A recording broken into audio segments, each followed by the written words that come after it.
the first of three here in the Georgia capital, the Cardinals and the Atlanta Braves.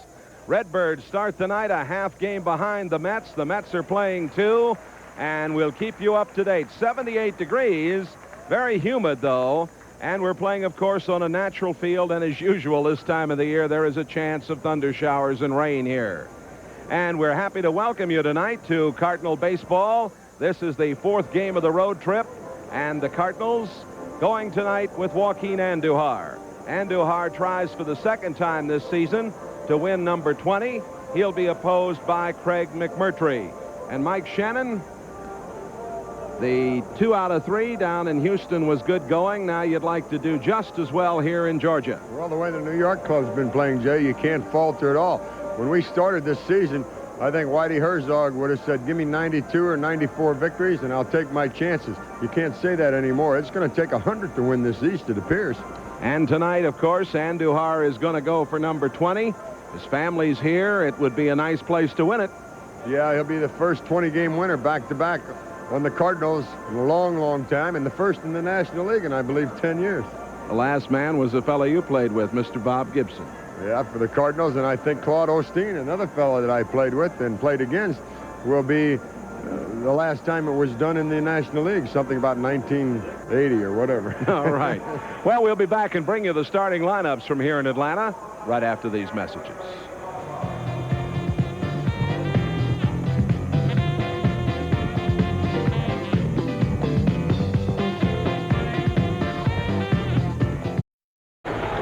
Well, there you see the scene in Fulton County Stadium, Atlanta, Georgia. Jay alluded to earlier, this is the altitude-wise highest ballpark in the major leagues.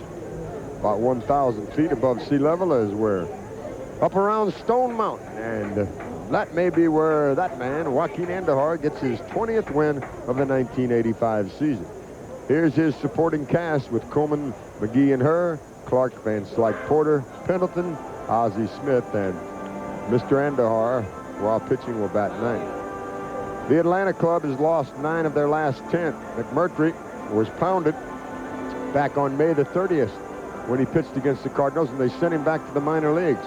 And lo and behold, he gets a start here this evening to try to rectify that situation. They have a newcomer, Milt Thompson, who's been playing some very fine baseball. He'll be leading it off and playing right field with Ramirez, Murphy, Harper, Perry, Oberkfell, Cerrone, Paul Zavella, and the big right-hander who's 0-2. Umpires have come on the scene. They're accepting the lineup cards. Looks like the rain's going to stay away, at least momentarily anyway. They've got enough water on the infield anyway. We'll talk about that when we come back to Georgia with a play-by-play of the Cards and the Braves after this.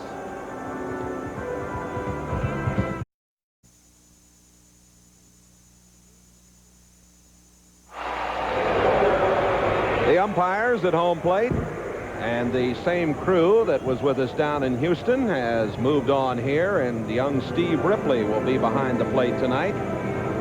Fred Brocklander is at first, Lee Wire at second, and Ed Montague is at third. Montague, of course, behind the plate last night.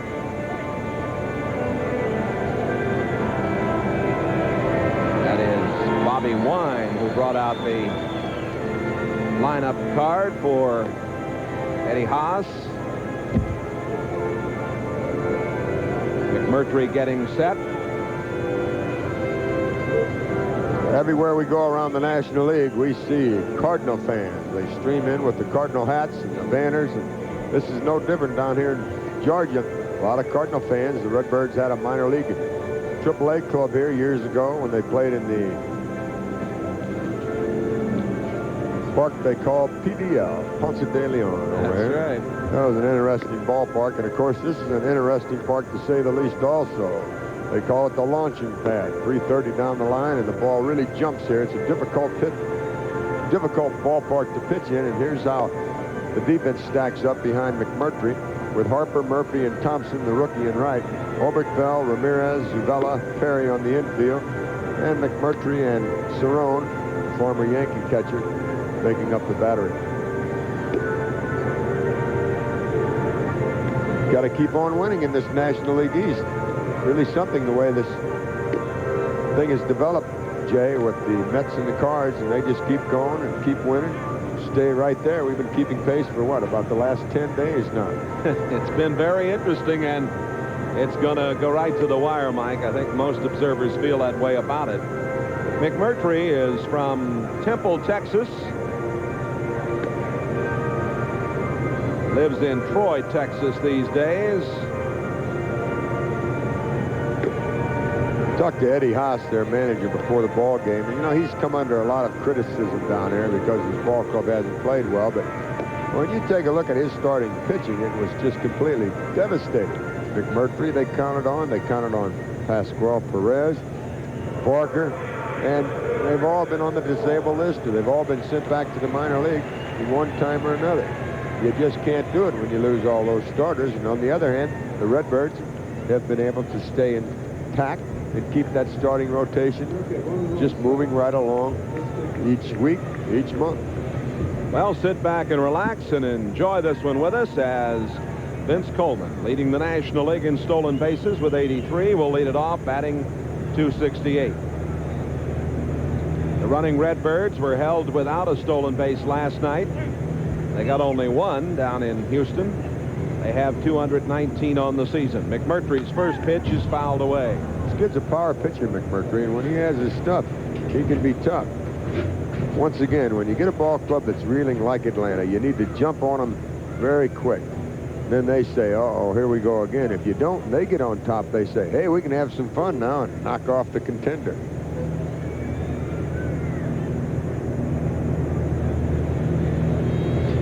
Good curveball. Yeah, he got it in, and it is 0-2.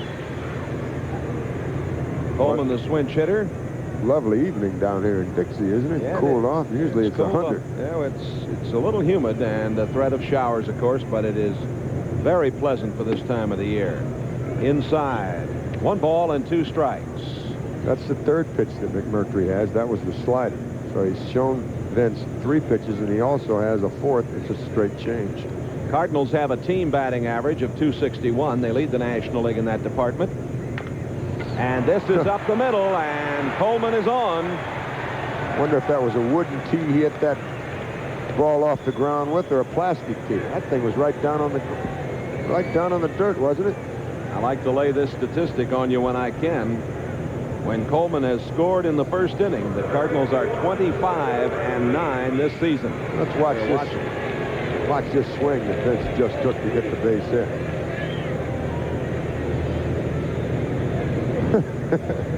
Golfed it right out of there, didn't he? I guarantee you one thing. The catcher, Cerrone, would have had to catch it on a bounce. Vince is trying to scrape away some of the water that they've laid on this field. The last time we were in here, they really soaked the base pass so the Cardinals couldn't run. They tried it again tonight.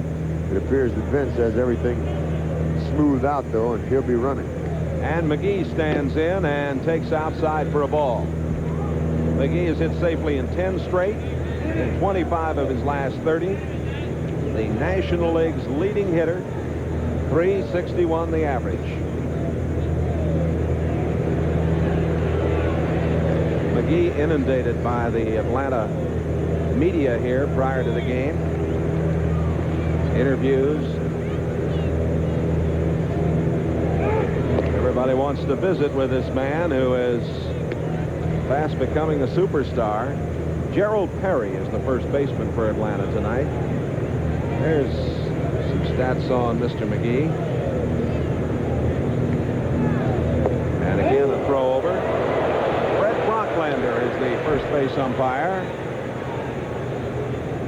I know he's high on your list. He's one of your favorites. I love them all. I love them all. They must have caught you someplace somehow, man. They must really have the skeleton on you. Again, a throw over. Dick Leyva coaching at first base.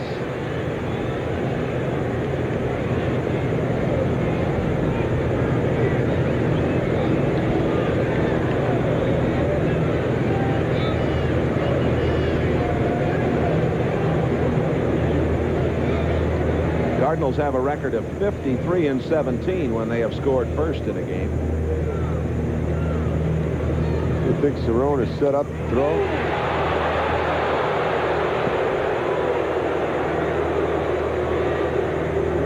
McMurtry might have felt that they got him that time. Once again, Mr. Coleman trying to dig some of that dirt out to get down to some dry part. He was safe. Good call by Brocklander. Watch how Cerrone sets up. He's already half cocked, ready to throw. See him? He's already cheating a little bit. Hey, he's put a pretty good move on him over the first a couple of times. 1 ball and no strikes to McGee as Coleman is at first to start this one here tonight.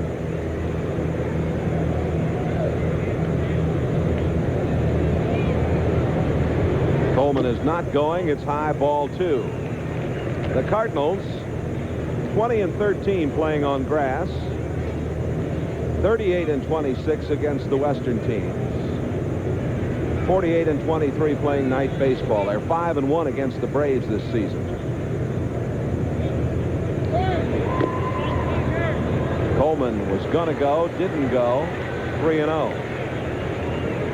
Cardinals are 2-1 here against the Braves and 3-0 at Busch Stadium in St. Louis against Atlanta this year. San Diego's taken the lead in the 6th inning in Game 1 at New York. Come on, you Padres. There is a walk to McGee. 2 on, none out. See the difference it makes when Vince gets on deck. They worry about him running, even when they have the league's leading hitter up there. They concern themselves. If you get the real disciplined pitcher, Jay, he won't pay any attention to Coleman. He's already lost him. He's going to do what he's going to do. See if he can get the rest of it. And if he can throw strikes, you stand a much better chance. Now he finds himself with 2 on, nobody out, and Hearn Clark to face. And Tommy has a .323 batting average, second, of course, to McGee in the National League. 83 runs batted in. Strike on the inside corner. That pitch moved back in toward the plate. Coleman's at second, McGee's at first. No outs, first inning. Fulton County Stadium in Atlanta. And McMurtry and the Braves in a little early trouble.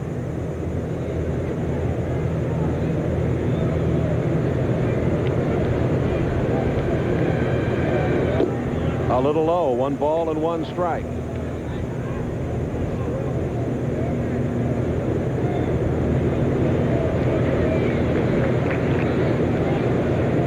There's batting better than .400 in his last 14 games.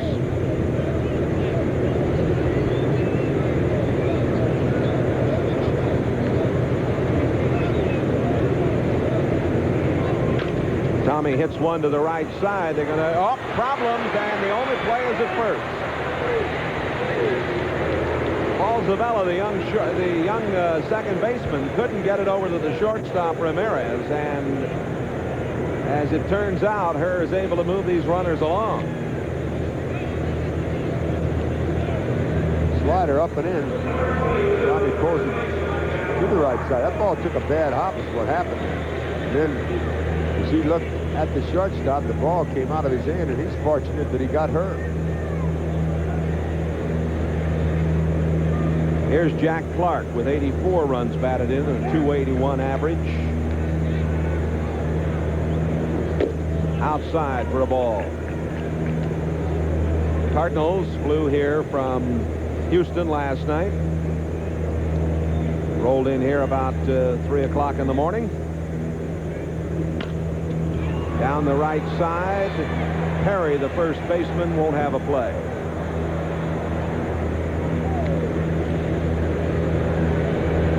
A lot of room outside the lines here in Atlanta's Fulton County Stadium. And there used to be even more. They built about 30 feet of stands, both on the left and right field side. Move the dugouts way in. Coleman's at third. McGee is at second. 1 out, 1 ball and 1 strike to Clark. Jack hurt himself when he took a swing at that ball. He hurt his side some way or another. And Gene Gieselman is coming out. Back or his side. He's holding his side, his left side. Tell you what, I hope he didn't pull that little thing away from the rib cage there. I did that once, Jay, and I'll tell you, that thing is forever healing. It's the right where the ribs attach. There's a little muscle there. And take another look at the swing, and you can see he reached out for this breaking ball. See the pop up now. Now you see the pain. He appears he's going to leave the game. That's no good, folks. When you lose your big man in that lineup, and he's going to go right in and get attended to. 1 ball and 1 strike the count to Clark, and he's going to leave the game.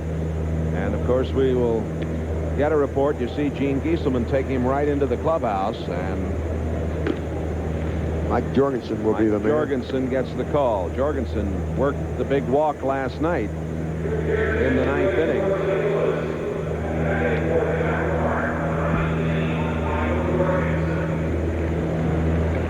So Jorgensen takes over.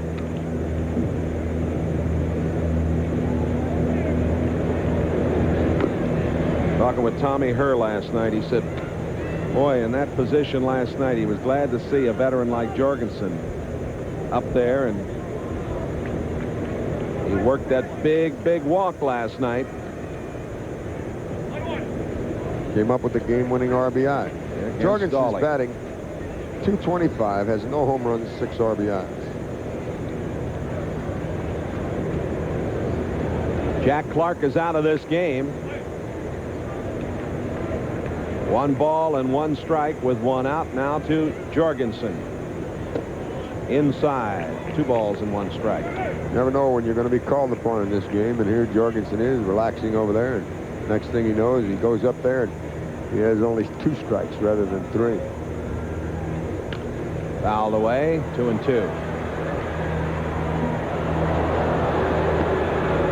Cardinals have a pretty good blend of veterans on that bench over there. They have fellows like Jorgensen and Braun and Landrum. Very helpful. Ivan De Jesus struck him out. Got it on the outside corner. Good pitch from Craig McMurtry. His first strikeout, a big one, and it'll be up to Van Slyke.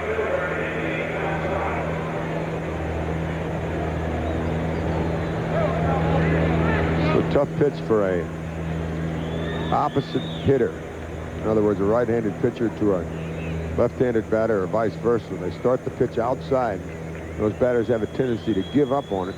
Then it comes back and catches the outside corner. Van Slyke, 252 the average. Strike on the outside corner. McMurtry can bring it, as Mike has told you. The first 2 reached here. 2 on and none out. Now 2 on and 2 out. Back in St. Louis, a couple of good Cardinal fans help out around the ballpark. Rip Rowan and Frank Kopenbacher. They're tuned in tonight, Jennings, and rooting for the Redbirds. And Van Slyke hits it into left. That is Harper making the play. I know Rip and Frank, they're having a nice cold frosty Budweiser and doing a little barbecuing and watching this action. The Redbirds strand a couple. Missed an opportunity here after a half inning of play. No score.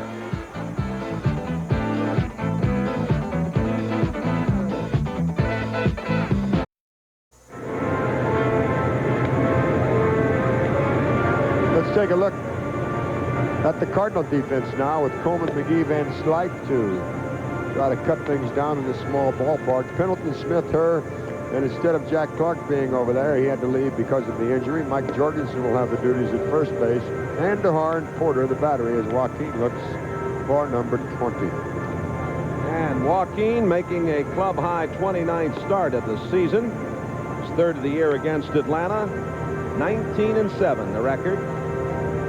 Second start in quest of the 20th victory, having lost in his first attempt last Sunday against Montreal, despite pitching 9 1/3 innings of very fine baseball. Joaquin, with a victory tonight, would be the major's first 20-game winner and the National League's first hurler to win 20 games in back-to-back seasons since Joe Negro.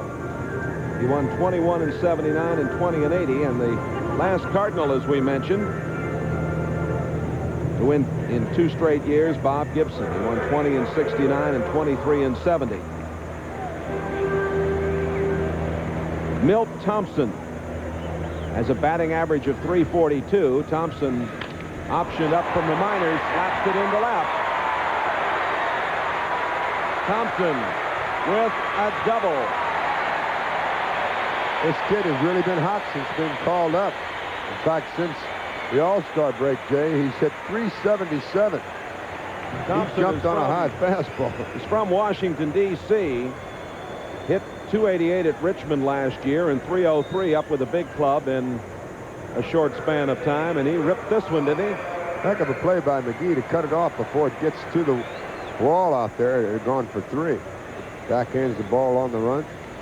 Rafael Ramirez fouls it back. First 2 pitches Andujar has thrown have been high. Ramirez facing a fellow townsman. Ramirez and Andujar are both from that famous town in the Dominican, San Pedro de Macorís. Produced so many outstanding major leaguers.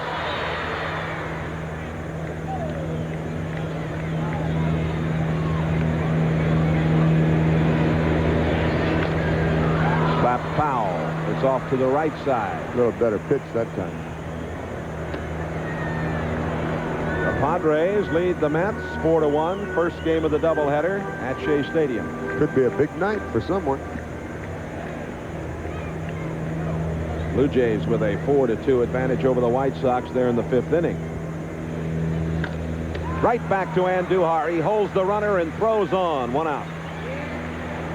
Joaquin fielding his position in fine fashion.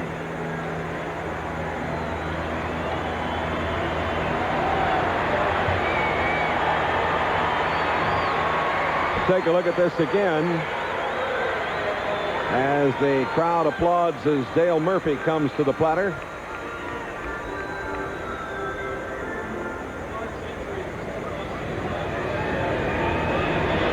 Clark, a pulled muscle in the left rib cage area.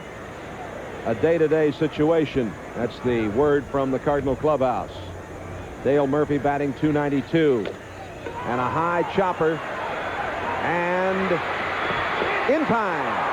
Oh, Ozzie got there and made a fine play as Perry goes on to third. Joaquin knew he didn't have a chance to make any kind of play, and it was up to his shortstop.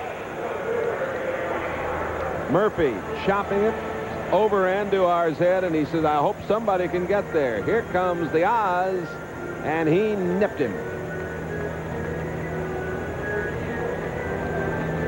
So it's up to Terry Harper. Harper's batting .245.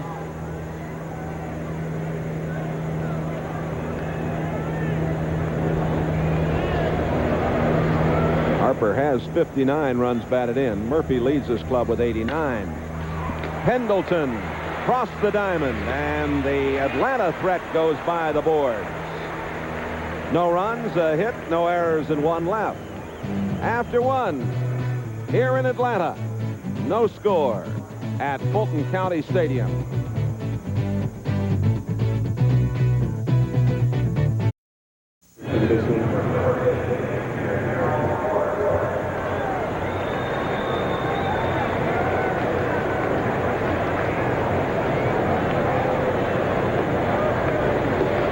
Darrell Porter leads it off.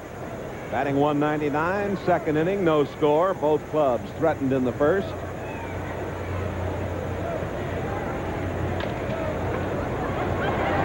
Zavella, the second baseman, throws out Porter.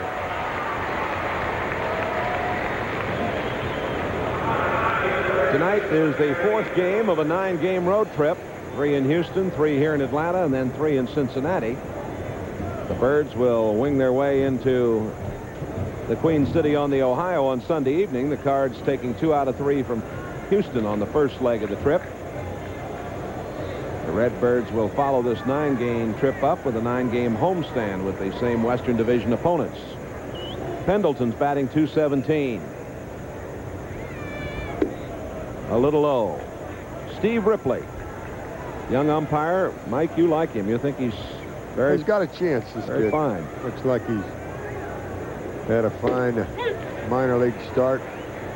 He knows what he's doing. You can just tell by the way he carries himself out there. Of course, he's a rookie, and like any rookies, he's going to make mistakes and get himself into some problems and probably look back and have to learn, but it appears that he has all the tools and should be around for quite a while.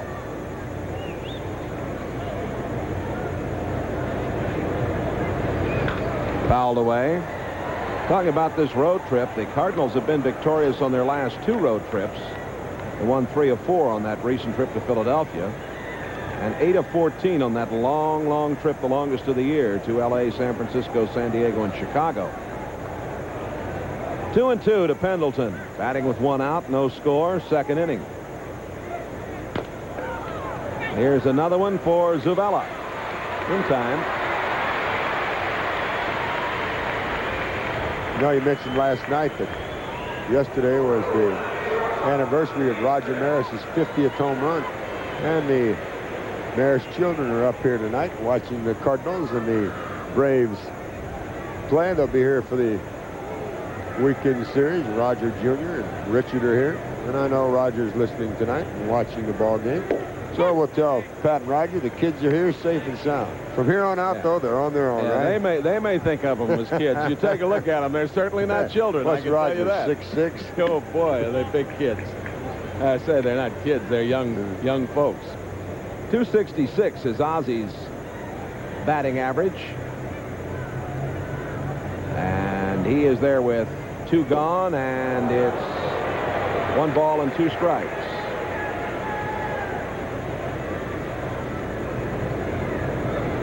Back 2 old-time friends, Whitey Herzog and Roger Maris, have their sons here tonight, and they're sitting down watching the game. Little pop to the right side. Zuvella involved in all 3 putouts. And at the end of 2 innings, no score here in Atlanta.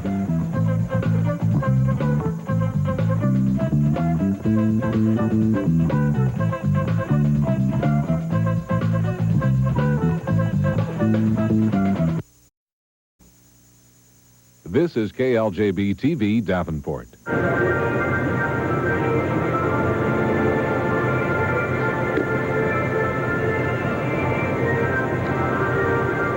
Well, before Gerald Perry comes to the plate, we'll pause for station identification. This is the Cardinals Television Network.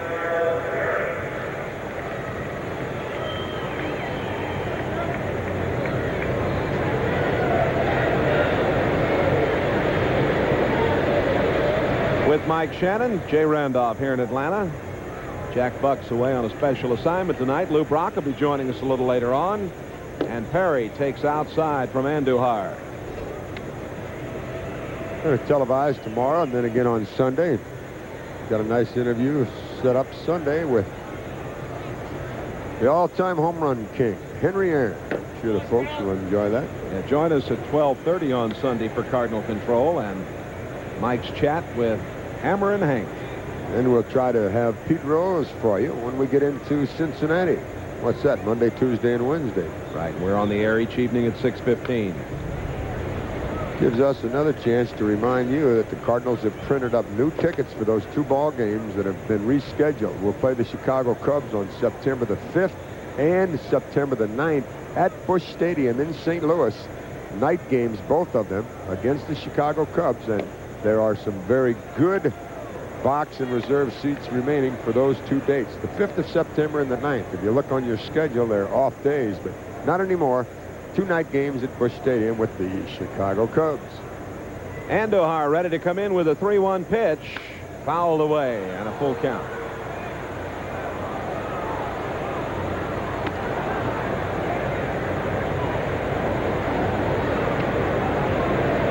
Gerald Perry at the dish.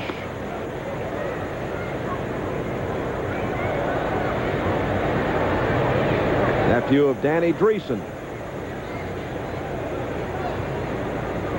This fella has good power. He's a pretty good RBI man.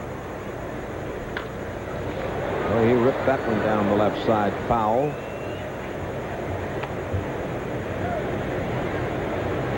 Perry can play the outfield as well as first base.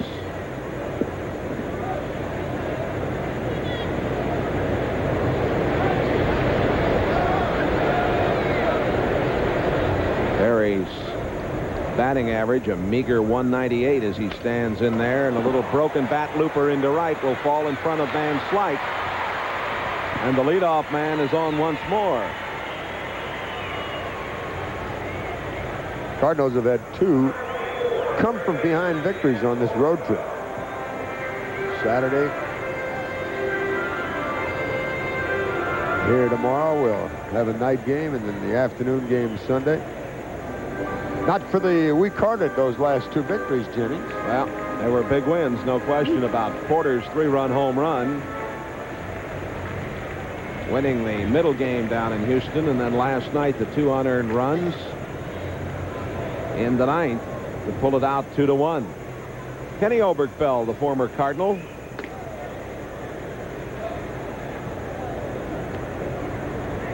Bobby Dews coaching at first base for Eddie Haas. Bobby Wine across the dish on the other side there.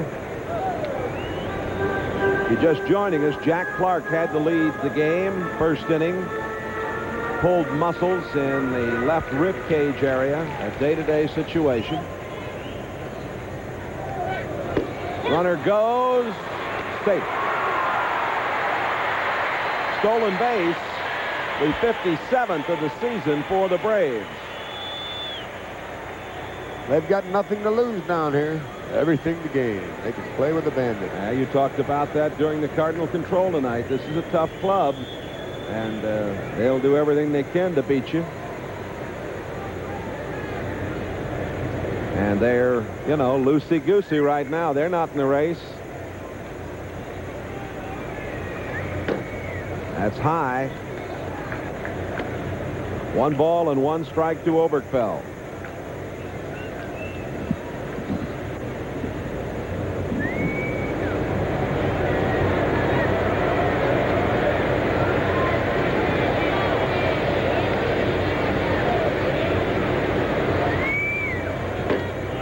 And that's high again. Oberkfell, born in Highland, Illinois. Graduated from Collinsville, Illinois High School. Went to Belleville Area Junior College. Lives in Maryville, Illinois. Joaquin got that one in there, and it's 2 balls and 2 strikes. Andujar in search of number 20.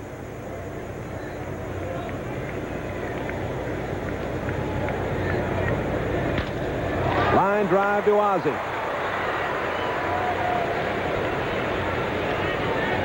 One out. Everything up. Everything up.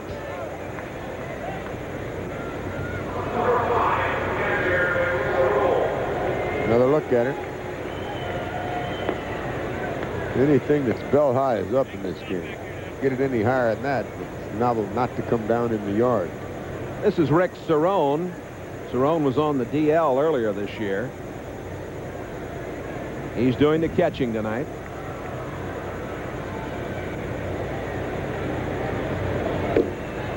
Strike on the inside corner. Cerrone looks back at Steve Ripley. 6-1 Padres, 8th inning, first game at Shea Stadium.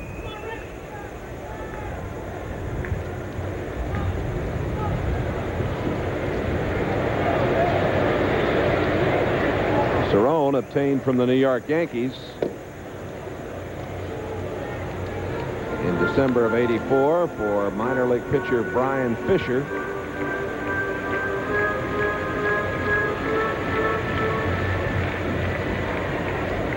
Cerrone was with Toronto and then the Yankees before coming here. 1 ball and 1 strike, 1 out. That just missed outside. 2 balls and 1 strike. A couple of more scores for you. The Expos leading the Dodgers 1-0 in the first inning. Cubs 2-0 over the Reds. They're in the first inning tonight. Be fun to get in and see Pete Rose and being so close to Ty Cobb's all-time hit record, won't it? Yes, it will be. And it is foul. 2-2. As we enter tonight's game, Cardinals in second place. Half game behind those front-running Mets. The Redbirds have the third best record in baseball, and their 46 losses are tied for the fewest in the big leagues.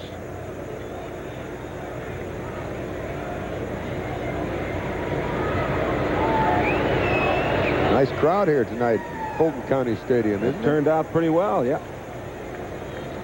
Come to see the Running Birds. Ooh, that just missed. Full count. Should we take it all back what we said about Steve Ripley?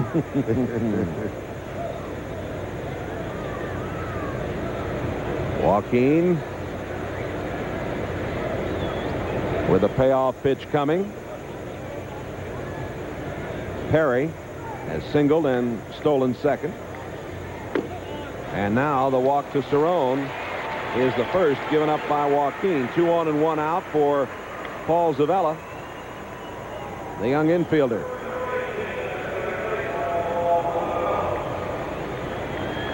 Zavella was recalled earlier this season from Richmond.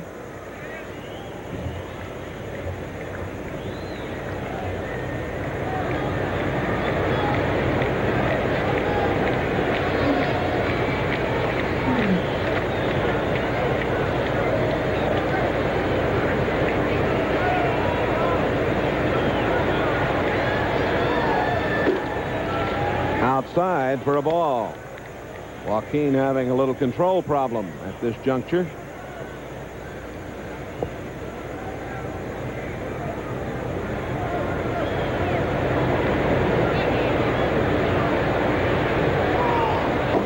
Swing and a miss.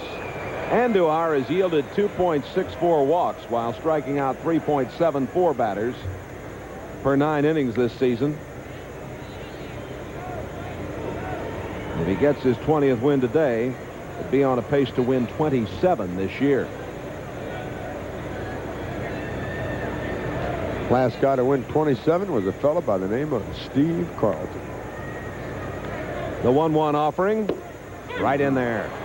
1 ball and 2 strikes. Joaquin seems to have excellent velocity tonight, Mike, although he has had a little early control problem. Both in and out of the strike zone. Right. This is a bad place to pitch if you don't have control. Zavella only has 2 RBIs, a 204 average. Of course, there aren't too many good places to pitch when you have. That's right. Maybe the Grand Canyon or something like that. Deep into the hole. Here comes Perry. Great throw by, look at this throw. Great throw by Coleman. Not only did he charge the ball, but he got rid of it in a big hurry. And he threw a perfect strike. That's as good a throw as we've seen the young rookie make. Porter held on to that ball as Perry bumped him. What a play. Watch Coleman. He's really on the run. Dead run as he gets it here. Scoops. And boom. Just perfect.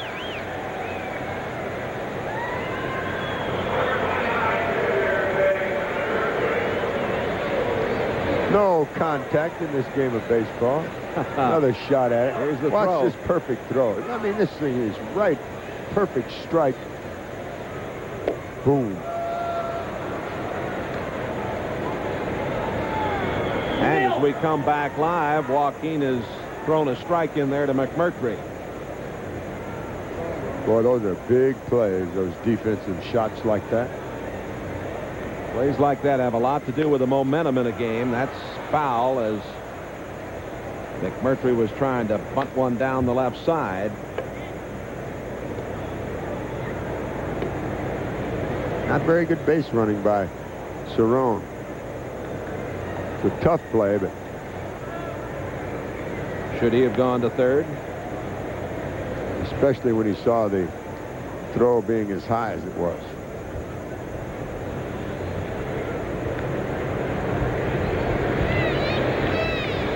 No balls and 2 strikes to Craig McMurtry. Another foul.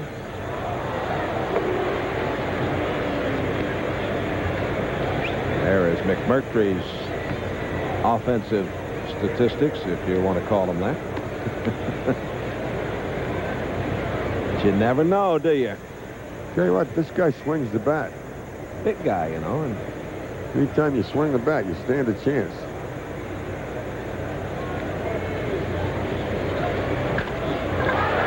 out to Tommy Hurd. On to Jorgensen. The Braves strand 2. Joaquin works his way out of trouble. Big play when they cut Perry down at the plate. We'll move into the 3rd inning here. It's a scoreless game at Atlanta's Fulton County Stadium. Andujar, Coleman, and McGee are due up. On the side of those hills down there in West Virginia. That's a heck of a movie, and it's really caught on. It really has done something. They've gotten requests from something like every state in the Union, Jay. As far away as Hawaii. Speaking of new additions, the Cardinal wives have printed up a cookbook, and it's going to come out here around the 1st of September. We got the opportunity to talk to Molly Forsh, the wife of the Cardinal pitcher Bob Forsh, and the benefits from that cookbook are going to go to the Ronald McDonald House. As you see, Andujar lead it off as we go to the 3rd.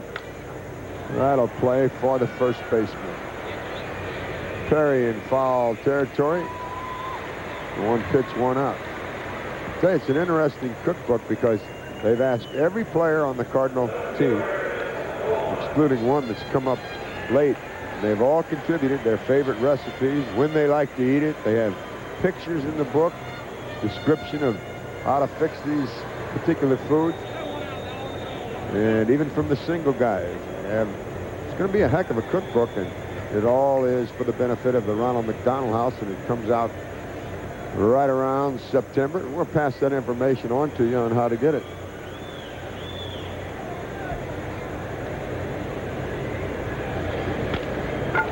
Mr.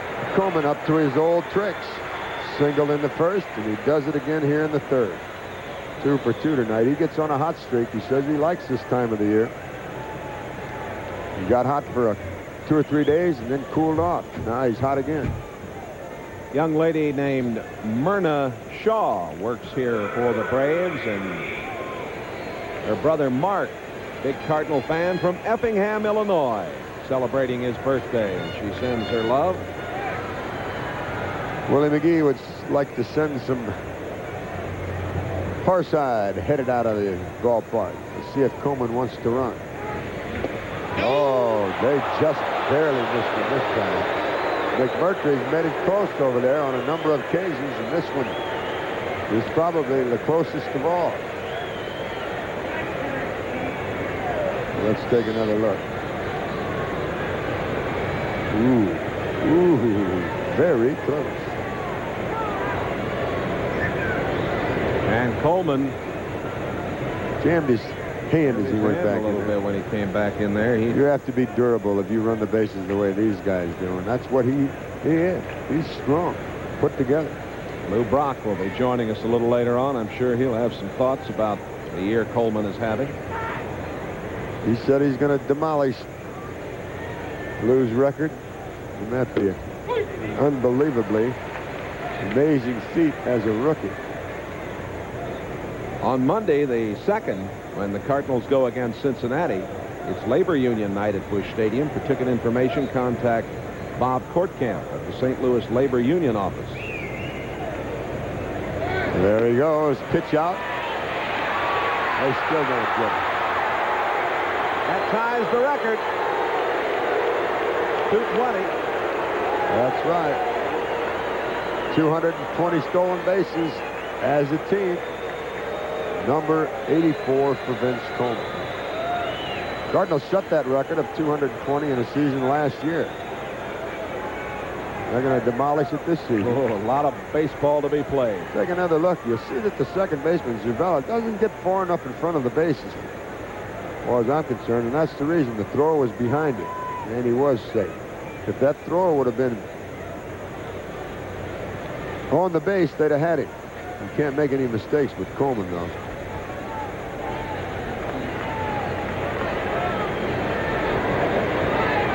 One the count on McGee. We're in the third. Nothing. Coleman showing signs of wanting to go to third.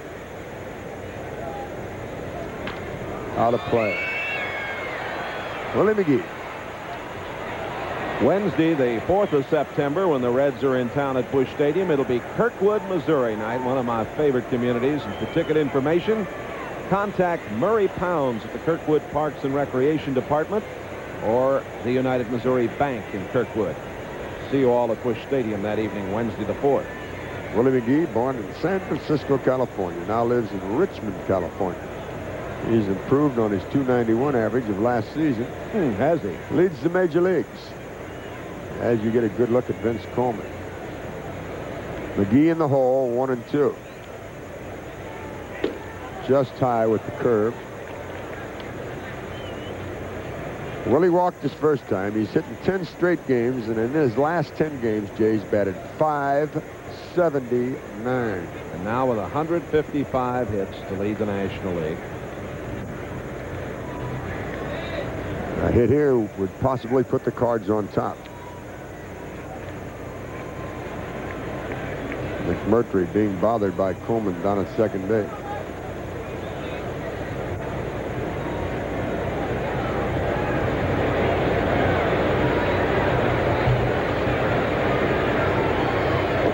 Ooh, just missed. Coleman is averaging .78 stolen bases a game. He's on a pace to steal about 117 bases if he were to play in all of the Cardinals' scheduled games that remain. 117 is one shy of Lou Brock's 118 National League record. 1-0 Cardinals. McGee is going to try for a triple. Let's watch him run. Coleman scores easily, and the league leader in triples has added to it. He is really hitting the ball and hitting it extremely hard. He belted that one all the way to the right center field wall. Mike, when was the last time you saw a fella this size sting the ball over a period of time like he has? I really can't remember. Well, you see what he has is those wrists. He just flicks the wrist. Look at that ball. Top spin on it, see, and that's why it rolls so far. Back to that great year that Torrey had. Of course, Torrey was more of a power hitter, but this fella is really something special, isn't he? That's triple number 15. The last guy to have 20 triples in a season was none other than the immortal Willie Mays. Now Herr could add to this 1-0 lead. RBI number 59 on the year for McGee. Say, he's putting together a most valuable player season.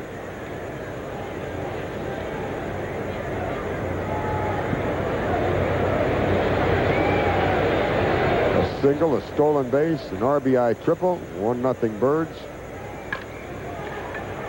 And McGee comes in to score. It'll be an RBI for her, his 84th of the season. That ties Clark for the lead on the club. 2-0 Redbirds. As McGee trots into the bench.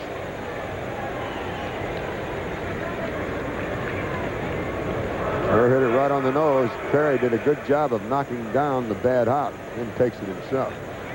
But while all that was going on, McGee was trotting home. Mike Jorgensen struck out his first time. He replaced Jack Clark, who started tonight.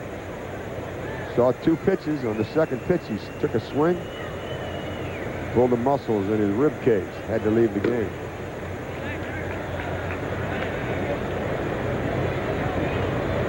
Two and 0.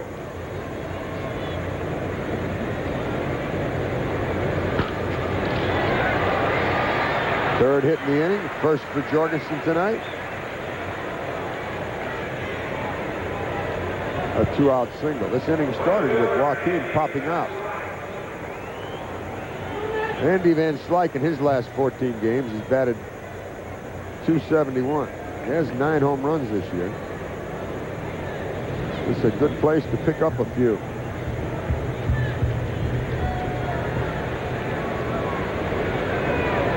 Toronto is leading Chicago over in the American League. And Toronto started with a 3.5 game lead over the Yankees. California has a 1.5 game lead over California in the American League West.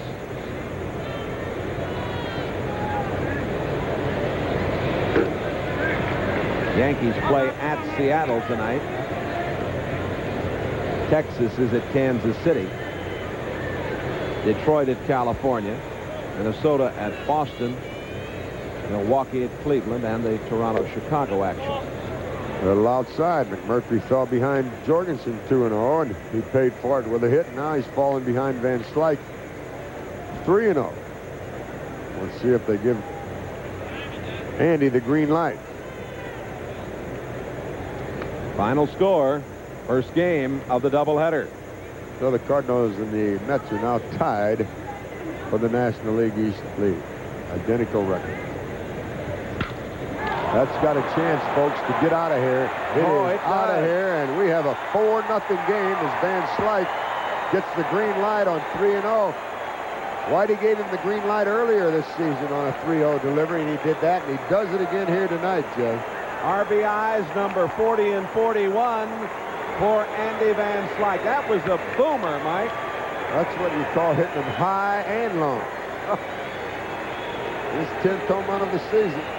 There's nothing that makes a manager happier than giving the green light to one of his batters and having the home run come. And here it is, 3-0 pitch. Just throws it right down the middle, and you throw it right down the middle, and goodbye. Hard to believe he hit that ball that high and that far, isn't it? Now Porter to Murphy. The Cardinals here in the third score 4 runs on 4 base hits. They leave no one, and as we go to the bottom of the third, Cardinals on top 4-0.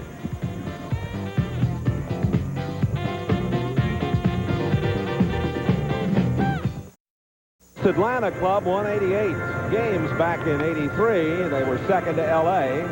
They were 80 and 82 last season. I guess, Mike, you could say that that was commendable considering Phil Niekro was gone. The problems that they've had, of course, with Perez and Horner. Horner's not in the lineup tonight. He's continuing to have some wrist problems, and they've had, as you mentioned, some tremendous problems with his pitching staff down here. Horner went through another wrist operation this past winter. He came on a lot faster than many thought he would, but he didn't start the season. He was on the DL off of it, but he's been swinging a hot bat home run wise hotter than anyone around the league. And here's the rookie Milt Thompson. This kid looks like he's taken over an outfield job down here in Atlanta. He can run. Doubled his first trip. Since the All-Star break, he's batted .377. No home runs, 3 RBIs. Sprays the ball around up the alleys. Tough play for her. He makes it. One down here in the Atlanta third.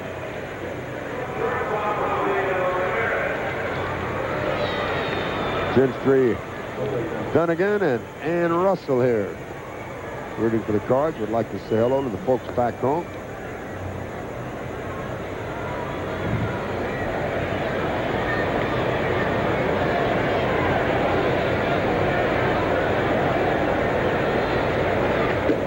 Just missed with the slider.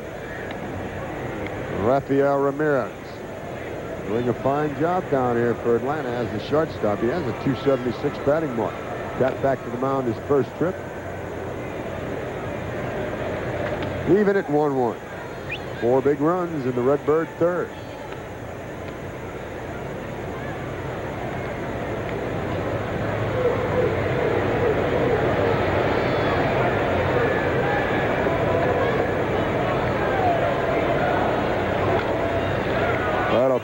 for Tommy Hurd. And Slight comes in. Who wants it? Hurd will take it. 2 outs.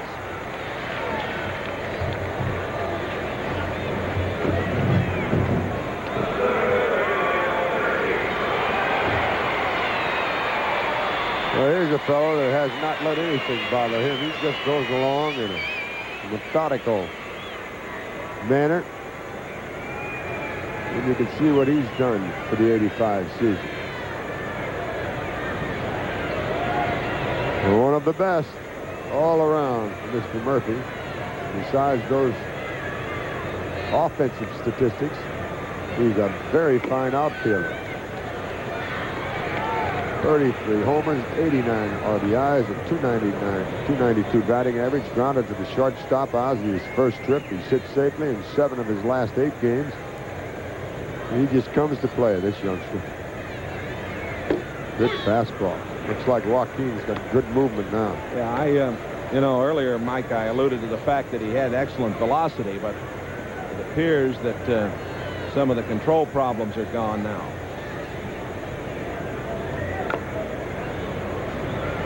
Joaquin out in front.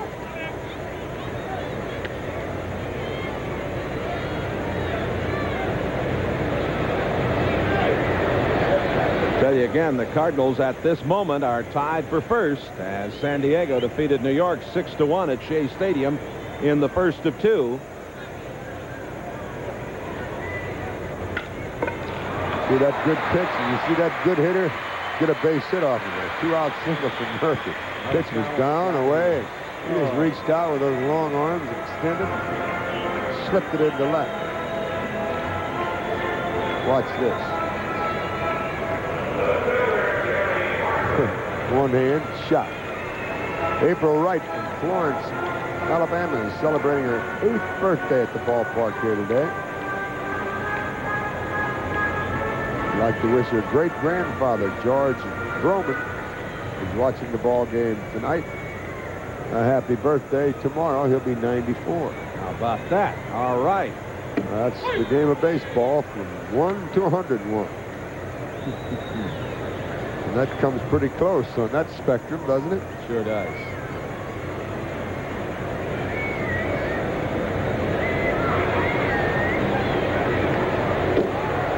Almost hitting inside. Harper has to skip the rope. Terry grounded to third to end the first. And that's what Andujar would like to get him to do here in the third. End it. Cardinals just keep rolling along, don't they?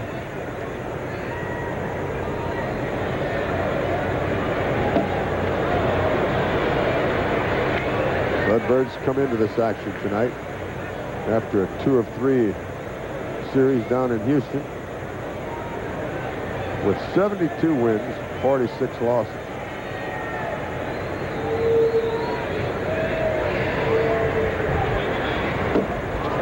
Got it. Good sinker. That strikeout for Joaquin is first. It ends the third. A hit and a man stranded. The Braves have left 4. We've played 3, and the Cardinals lead over Atlanta 4-0.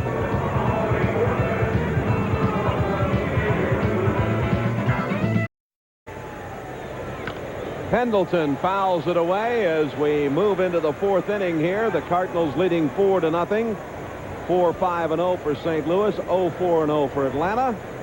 It's a pleasure to be joined by Hall of Famer Lou Brock. Take a look right over there. There you are. Fine, Jay. How are you? Good to see you. I must say we have seen at least 2 fine plays here tonight. I like that play by Ozzie in the first inning on Dale Murphy, and also Vince Coleman and Darrell Porter teamed up to stop that man at the plate. Yeah, that was chatting with Mike about that, Lou, and you well know you've been in the heat of the race before.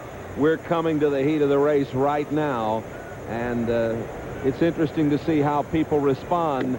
That play when Coleman got that ball to the plate in time to nip the runner Perry, that was a momentum builder for the Cardinals. It certainly was, and he gambled on it because he came full steam ahead and just never broke stride and picked that ball up and fired it in. And one of the other things that happened in that same play, Jay, is the fact that Pendleton jumped for the ball, which froze the runner keep him from taking an extra base. Otherwise, if they had kept going, he would have been forced to cut the ball off to record an out. So it's one of those things that can build momentum, as you pointed out. 3-2 the count to Pendleton, leading it off here. He pops it up. And you hear them yell, Obi, Obi. And Oberkfell makes the play. There's one gone. Lou Coleman, of course, with the stolen base tonight. 220 on the year for the Cardinals, tying the club record set a year ago, and there's lots of baseball to be played. Boy. I think they have a chance to break the all-time record. When you look at what Chuck Tanner did with his Oakland A's back in '76, you know, he had Bando and Jackson and the big guy over with the Yankees now, Bailey. They all had 39 and 40 stolen bases that year, and they ran on everything. So the Cardinals are at least putting theirs up front to the big guys to knock it home. Ozzie stings it down the right side. Smith has a one-out single. He had popped out earlier. Andujar going for number 20 tonight. His wife and young son here in Atlanta to watch the play. Here's Ozzie. Letter perfect on the swing. You'd give him a grade A, huh? I give him a grade A. And Joaquin squared the bunt and took low. Ball one. He is looking for something that he can hit downtown. Always, but they may have him bunting. Let's see. Naturally, he will be bunting here. But wow, that's some close plays at first, haven't they? Mike Murtry has surprised me. He's 6'5", 195, right around 200 pounds, and he has been airborne on that turn to first base, and he's gotten that ball over as quick as anybody in baseball. And Jay, we call this the two-motion movement, whereby it's only two-motion is made with the body before motion take place, a movement take place, and that's one of the reasons. The misleading part of this, he's big and he's strong, and he's getting the ball over in that period of time. Here's the bunt to the right side, and the sacrifice is good. The play goes 3-4.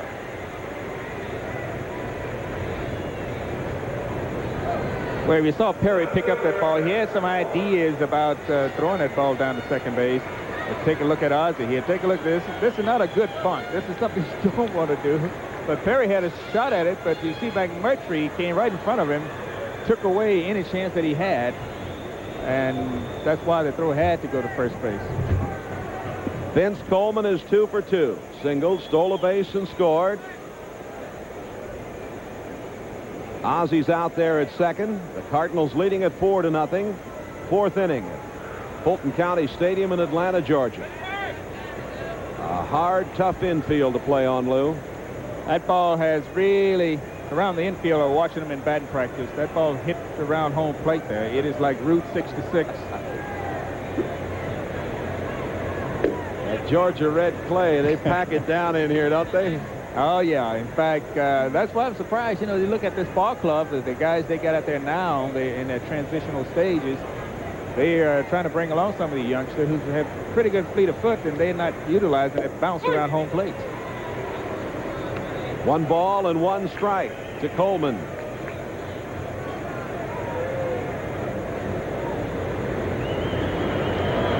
You know, Vince Coleman stole number 84 last inning, and he did it with a shorter lead, Jay. He had been worked over by McMurtry on that throw to first base. Yes, and he got up and he took a shorter lead, took away the throw from first base, and then made him pay the price for it. 1 ball and 2 strikes to Coleman.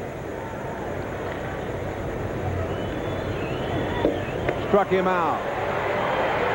The strikeout for McMurtry is his second. No runs, a hit, no errors, and 1 left after 3.5 here in Georgia. 4-0 St. Louis. Perry, Oberkfell, and Cerrone coming up.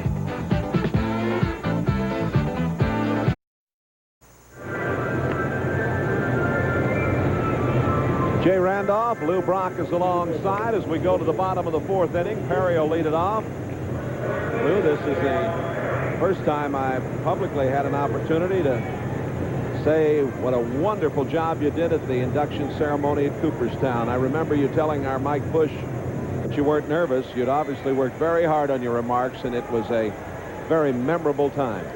She had a long time to work on it, about 25 years to be Yes, you exact. did. Well, it was a special time. Perry gets it through the right side. So for the third time in 4 innings, Atlanta has the leadoff man on. And Perry is 2 for 2. You remember he singled to start the second, stole a base, and tried to come home when he was cut down by Coleman.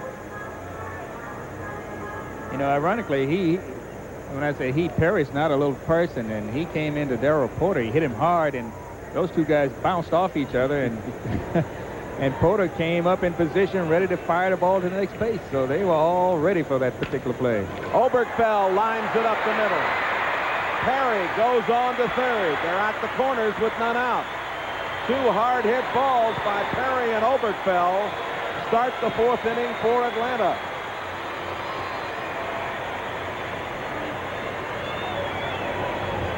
Take a look at this, Jane. That ball is right down the middle, is to the outside part of the plate, and Obi likes that ball out there. He hit it hard before when it was in that slot, lined it to Ozzie, and this time he got it to pass her into right center, so it was into his strength, and they pitched him in his strength, and he came out victorious on it. Rick Cerrone walked back in the 2nd inning. Atlanta has a hurler up and throwing down the right side. They could well pinch hit for McMurtry if they get something going here, and they've already got it started with 2 on and none out.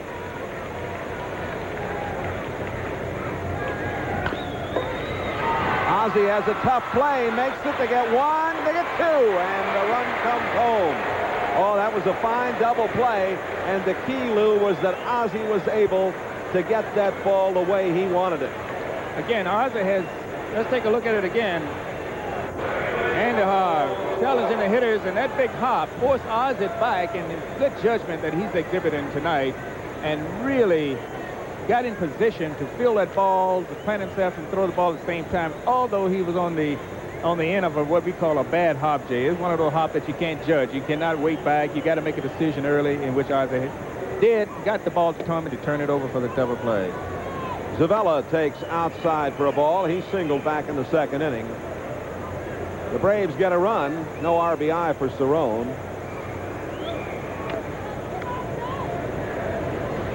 I must add, too, that fans, sometimes when you look at a play like that, you wonder, how does Ozzie do that?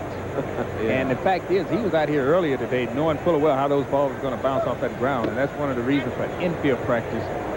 You just don't go out there and do that, do you? No, you really don't. You got to have some idea what that ball is about to do. 3-0. Zavella with a run home and nobody on. 2 out. Bottom of the 4th inning. He walked him. And McMurtry's going to come to the plate. Pitcher that had been warming up sits back down. McMurtry grounded out in the 2nd inning. McMurtry's 0 for 7, Lou, but he got some good swings. He's been able to put the bat on the ball, and one of the things is, if you look at the book on him, he's able to hit. He's much like Bob Force. He can swing the bat. Well, he hasn't had much success this year. Strike on the outside corner. I was about to say, Jay, a moment ago that Andujar walked Zavella on 4 pitches, and one of the reasons he does something like that is because you overthrow and the ball sort of straighten out on him. 1 ball and 1 strike. Even for a veteran hurler like Andujar, who's trying to get number 20, you can be in a position where maybe you don't quite have your rhythm. Maybe you are overthrowing. That was a good curveball, and he couldn't make contact, McMurtry. 1 ball and 2 strikes. I think they call it the adrenaline. You begin to work and pump you up that you don't know you're overthrowing. Somebody asked one day, how fast is fast when you know you're speeding? 2-2. Andujar, he was all pumped up and all charged up for this game. When they got the 4 runs, you look at how he has thrown since then. He has thrown well.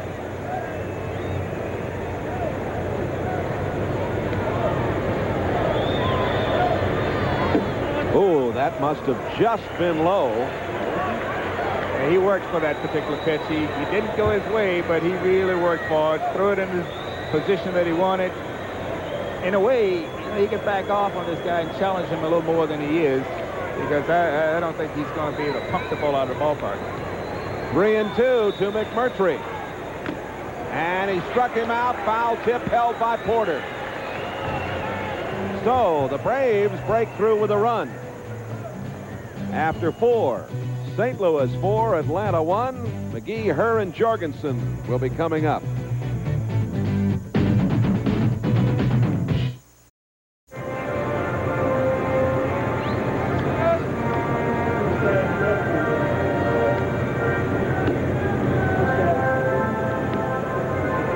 Start the 5th inning here in Atlanta. We'll pause for station identification. This is the Cardinals Television Network. KLJB TV, Davenport.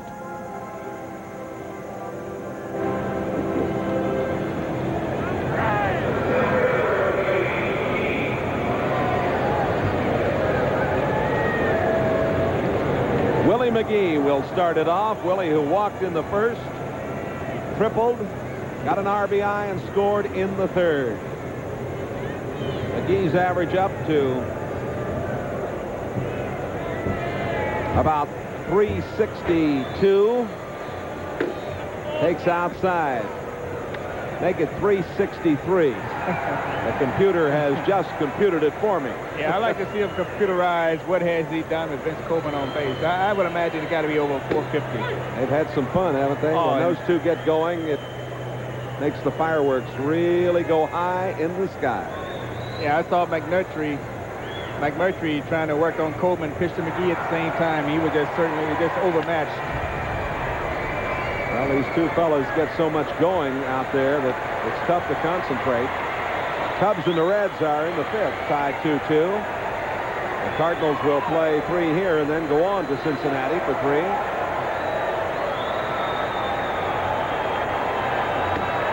Outside, 2 balls and 2 strikes. This good-sized crowd having some fun with a wave making its way around the stadium. They found a new way to do the 7th inning stretch. And another hit for McGee. Jay, he has tremendous bat control this year. We were talking about the ability that he has to make contact and the wonderful wrist action that he has as we get a look at this again. Well, if we take a look at it, one of the things he's done this year versus last year, he is not offering too many bad pitches. He has become very much in control of the strike zone, much like Tommy Herr. He has been able to scrutinize the pitches this year and rip the one he wants. Boy, he really pecks away out there. Tommy Herr has grounded out twice. He got the RBI in the 3rd inning. Ball 1 to Herr. McGee is tied for 3rd in stolen bases with 42. Leads the league in triples. Leads the league in batting. Leads the league in hits. And on and on and on. One of the surprising stats that he has, which is deceptive in a way because it doesn't look like he's doing that, and that is in the slugging percentage. He's very high in the top 5, I believe, in the slugging percentage of the National League, and that is an honor in itself. Right now at first base, I doubt if he's been running because Willie seemed to have been limping a bit as he rounded the bases. Well, as you know, he's had a little trouble with the ankle. Let's take a look at the slugging percentage. Guerrero tops it with 606, followed by Murphy. McGee is at 520, Clark at 510. McGee ranks 5th. Clark 6th. Yeah, I knew he was in the top 5 or top somewhere in there. Yeah. In fact, he's tied for 4th. That's right. 1 ball and 1 strike as McMurtry again shows us that good move over to 1st. Tommy Herr at the plate. We're in the 5th inning, and the Cardinals are leading at 4-1. The Redbirds, by virtue of the Padres' win over the Mets, tied for first place in the National League East at this moment. That's high. 2 balls and 1 strike. Of course, the best scenario tonight would be the victory here for the Cardinals and a sweep for the Padres. That's the ultimate. That's right. Well, why not? Why not? Why not?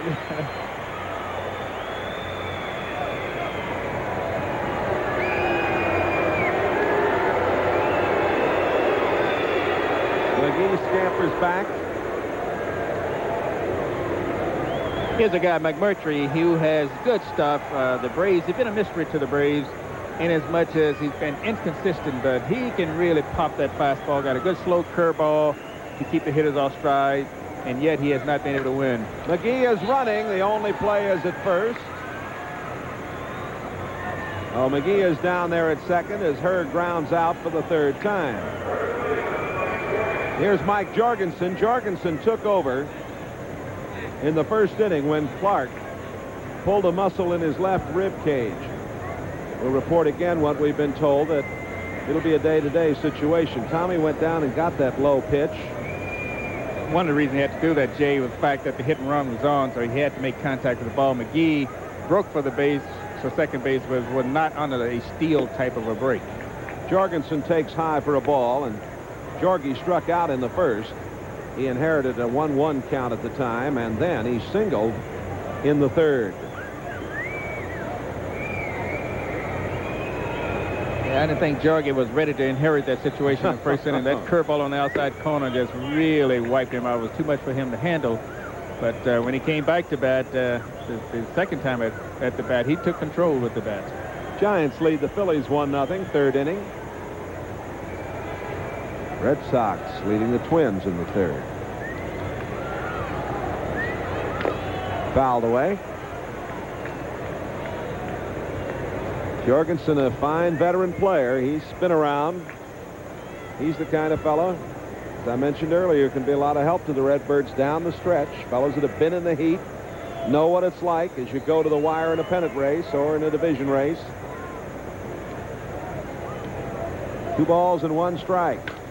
And out into right center, and they're going to have to hold McGee. McGee thought, I think, and rightly so, that maybe Murphy might get to that ball, and this may be all for McMurtry. Well, it's pretty good. It was a situation where off second base is hard for you to judge and control as to where that ball might be. So you really, McGee looked back at that ball, but I think if he had looked at the 3rd base coach, it would have given him a pretty good idea as to what that ball might have done. Let's take a look at it again. Murphy was really charged in on that ball. He wasn't that far away from it, so he actually froze McGee at second base. Jorgensen's had a couple of good swings, and McGee is down there at 3rd, and that's going to be all for McMurtry. McMurtry is out of here, and with this pitching change, we'll take time out for these messages.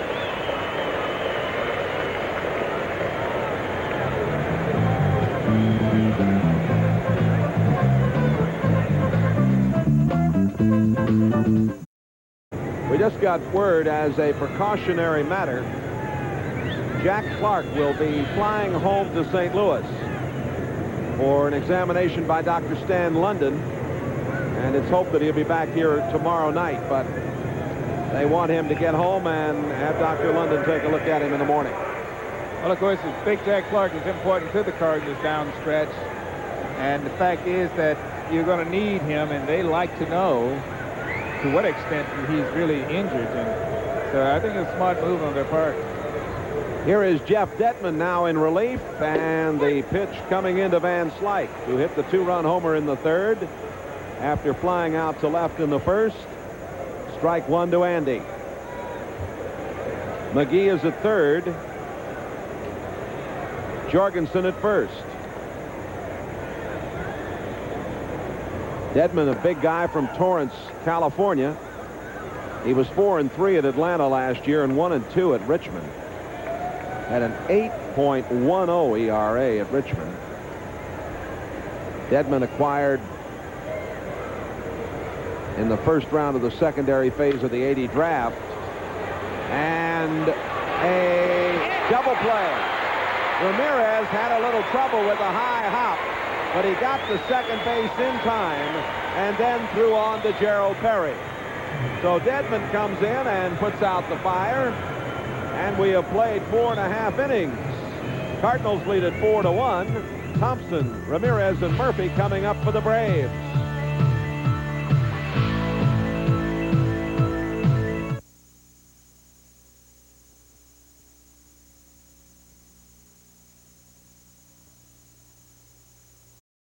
Telecast is authorized under television rights granted by the St. Louis National Baseball Club solely for the entertainment of our audience, and any publication, reproduction, other use of the pictures and descriptions or accounts of this game without the express written consent of the Cardinals and Major League Baseball is prohibited. McMurtry went 4 1/3 innings.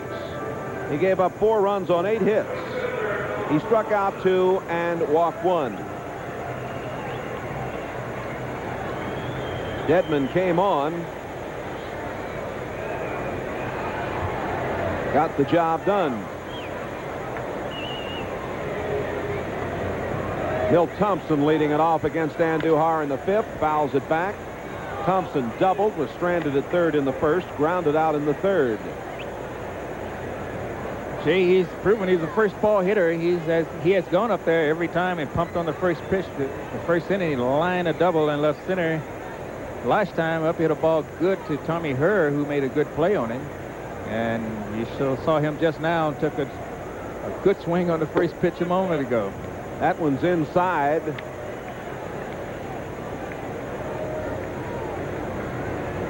Thompson went to Howard University in Washington, D.C. And he backs this one down the line for at least a double. Ball stays in the corner. He's got good speed. He goes for 3, and he's there.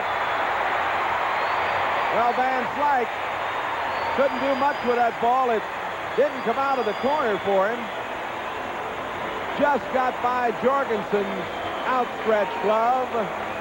A triple for young Milt Thompson. Take a look at it. That ball is on the inside part of the plate, and he really drilled it here. And as you can see there, with the blinding speed that he has, there's no way that Van Slyke going to stop him from going to third base, no matter what kind of throw he would have made. Well, and that ball just stayed in the corner. It didn't come out on him. Talking to Hank Aaron before the game, they're very high on Thompson. They really like him as a leadoff man, don't they, Lou? They really do. In fact, he was up early in the year, and he got sent out because it was in a situation whereby he was the only person just about eligible to be sent out. Ramirez fouls it away. Raffy is 0 for 2.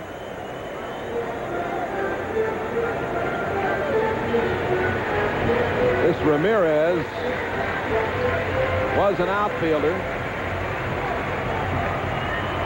He and Joaquin, as we mentioned, from the same town down in the Dominican. This guy can handle the bat. Pendleton will hold the runner and throw out Ramirez.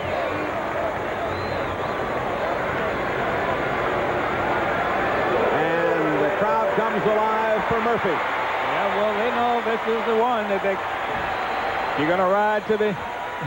Let's take a look at that. That was a good tail and fastball that broke the bat of Ramirez, and because that ball really broke so much on the fadeaway, I should say, back into the right-hand hitter, he was able to tire out Ramirez on a swing. But here's the guy that the fans here thought to put their money on.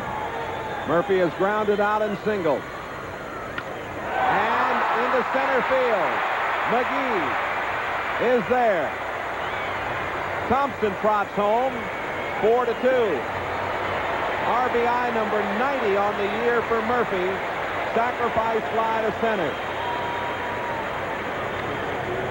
Well, he gets the job done, Murph does. How about to say the same thing, Jay, that in that situation with a man on third base, he very rarely leaves anybody on. And you saw then, he's basically a low ball hitter. Andujar came up in on him a bit, tied him up a bit, but he still was strong enough to hit that ball deep to McGee. deep enough to drive the run in from third base. Here's Harper. He's grounded out and struck out. He's got some power. He's hit 14 over the boards. Takes a strike at the knees.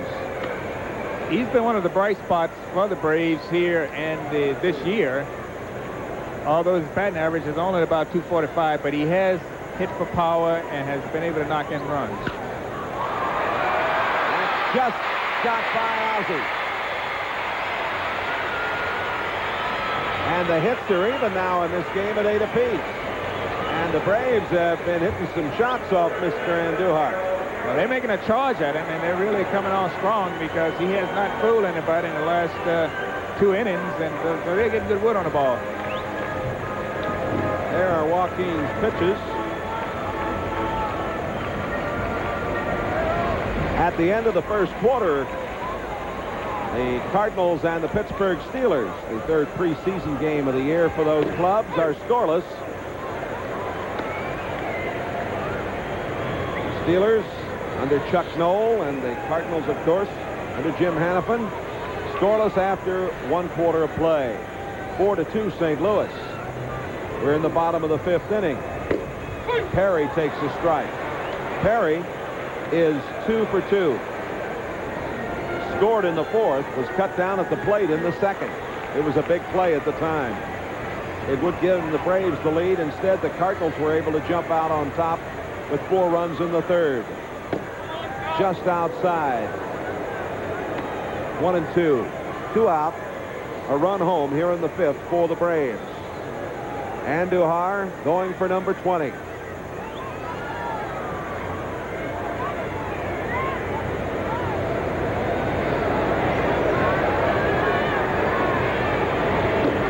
Way outside. 2 and 2.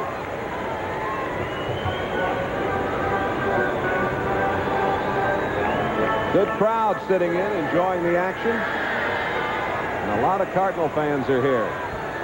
They come from all over the South to see the Cardinals when they come in here.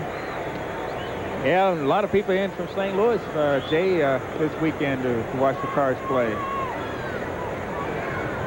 And I said that simply because I was on a flight coming down this afternoon. There were quite a few people on there. Deep into left, but Coleman is there. 1 run, 2 hits, no errors, and 1 left. We've played 5 here in Atlanta. Cardinals lead at 4-2.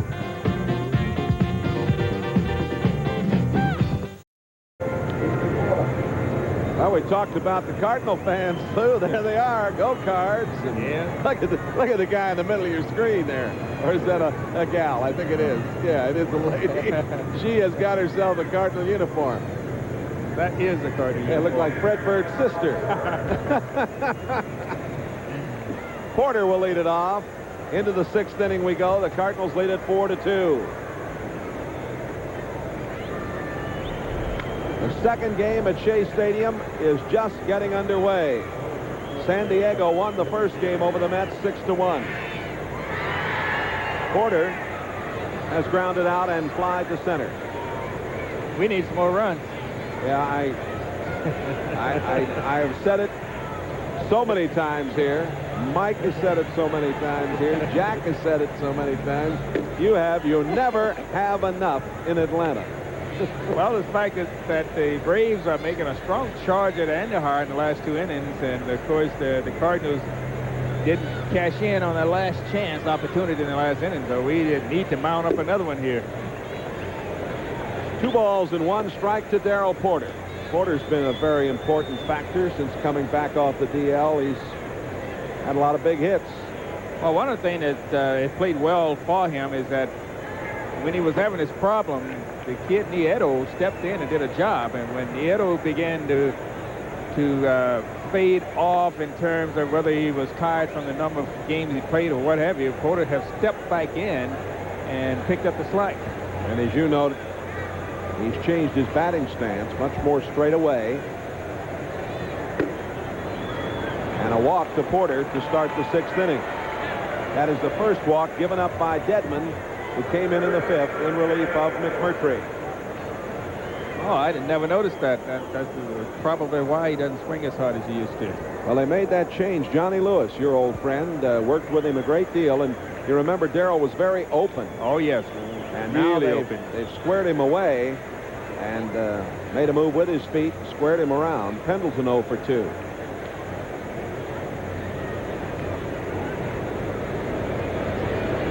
Pendleton tried to bunt, a strike.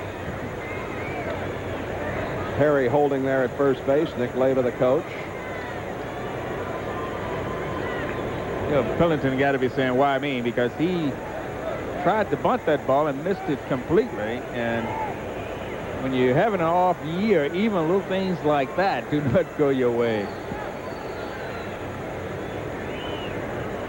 Toronto. Final 6-3 over the White Sox. Blue Jays leading the American League East. Changeup is fouled away. Well, Pendleton had a lot of pressure. He came up. You remember, Lou, he carried the ball club at one point last year when he came up from Louisville. A lot of pressure on him in spring training. He put a lot of pressure on himself. He's a hard worker. Comes to the ballpark, one of the first here. Works with Dave Ricketts, Johnny Lewis. He's trying to hang in and get through this tough period. And the best you can do is hope somebody picks you up. And bat does a lot for your confidence, too. You break your bat. Got it through the hole. Got it through the hole. You look up, and lo and behold, let's take a look at it here, and you be the judge, because that ball just happened to be a sinker. Which a heavy hit, a heavy thrown ball, and just broke the bat. And right on the 50-yard line. Yeah, found the thread, found the seam right in the middle. Now Ozzie. He's popped out and singled. The Cardinals have a threat here in the 6th, 2 on and none out against Jeff Dedman and the Braves. And Obergefell and Perry pull up tight. And Ozzie showed no indication he wanted a bunt. Took a strike on the inside corner. 4-9-0 for St. Louis. 2-8-0 for Atlanta. And Ozzie fouls it off. Ozzie, too, is on a sort of a hitting streak at this moment, Jay. And one of the reasons is probably the big reason that he hadn't squared around the bunt, that he now needs to, he's capable of pulling the ball as well as anyone. So that is the opportunity to get the ball over the next man over the third base, pulled over the third base. And of course, Andujar is on deck, and now time is called. Well, Andujar, as you well know, the grand slam he hit, the last home run he hit was off Dedman. So he has some pretty good idea. He wants up there bad.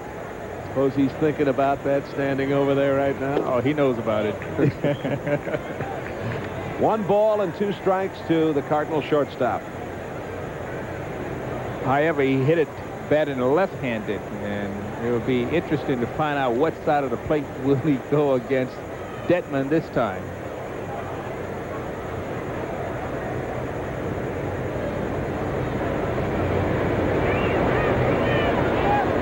Ozzie calls time and gets it. Steve Ripley behind the plate. Calling the balls and strikes tonight, the young umpire. Hasn't had any beefs to speak of. That's outside, gets away, and that's as good as a bunt. Yep. Runners move along. I'm sure they're going to score that as a pass ball, but I think they will. They haven't put it up yet. The catcher got his glove on it. Looked like he should make the play. Yeah, he had an opportunity, but he had blocked himself off that. So for some reason, he was positioned towards first base. It is a pass ball. So now Ozzie to get the Cardinals their 4-run lead back. And a high chopper, and the throw to first.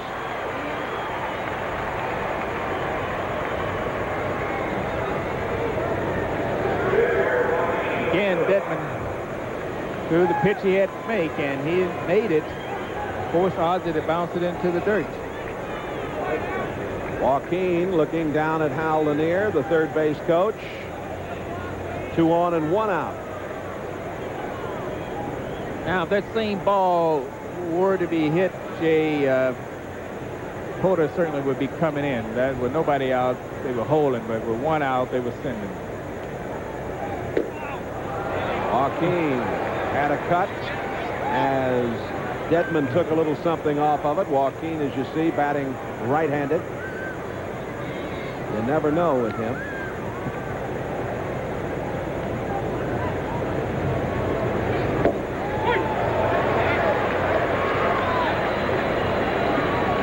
Grand slam by Pedro Guerrero. Boy, he's heating up, and the Dodgers go back on top of the Expos 4-3, 6th inning. Wow. Struck him out.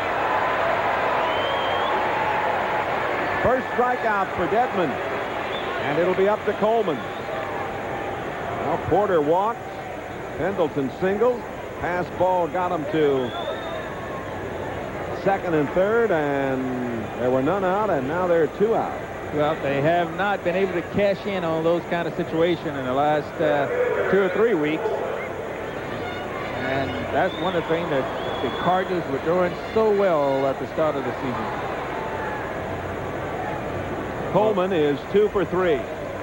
Stole his 84th base to tie the Cardinal all-time record at 220 for the team. 4-2 the Redbirds. 6th inning at Atlanta's Fulton County Stadium. Hope you're enjoying the action wherever you are this evening. Jay Randolph, Lou Brock's alongside. Mike Shannon's on hand.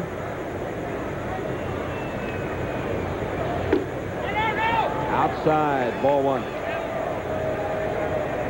And the Braves have a hurler warming up. Yes, the fact, Gene. Looks like Gene Garber, but it's not. Only one person. Yes, it is. It is only Gene Garber. one person throw like that. That's right. It is Gene Garber. Looked down there, and it didn't look like his number. But yeah, you're only got one guy that turns his back right like that. There's Garber. 2 balls and no strikes to Coleman. So, you know, Coleman got base hits on curveballs, struck out on fastball earlier. So now Dedman is really keeping nothing but the fastball on him so far. That's fouled over into the Cardinal dugout area. And he threw him a breaking ball, but Coleman was way late on it, so he's really sitting on that breaking ball. There's Porter. So, yeah.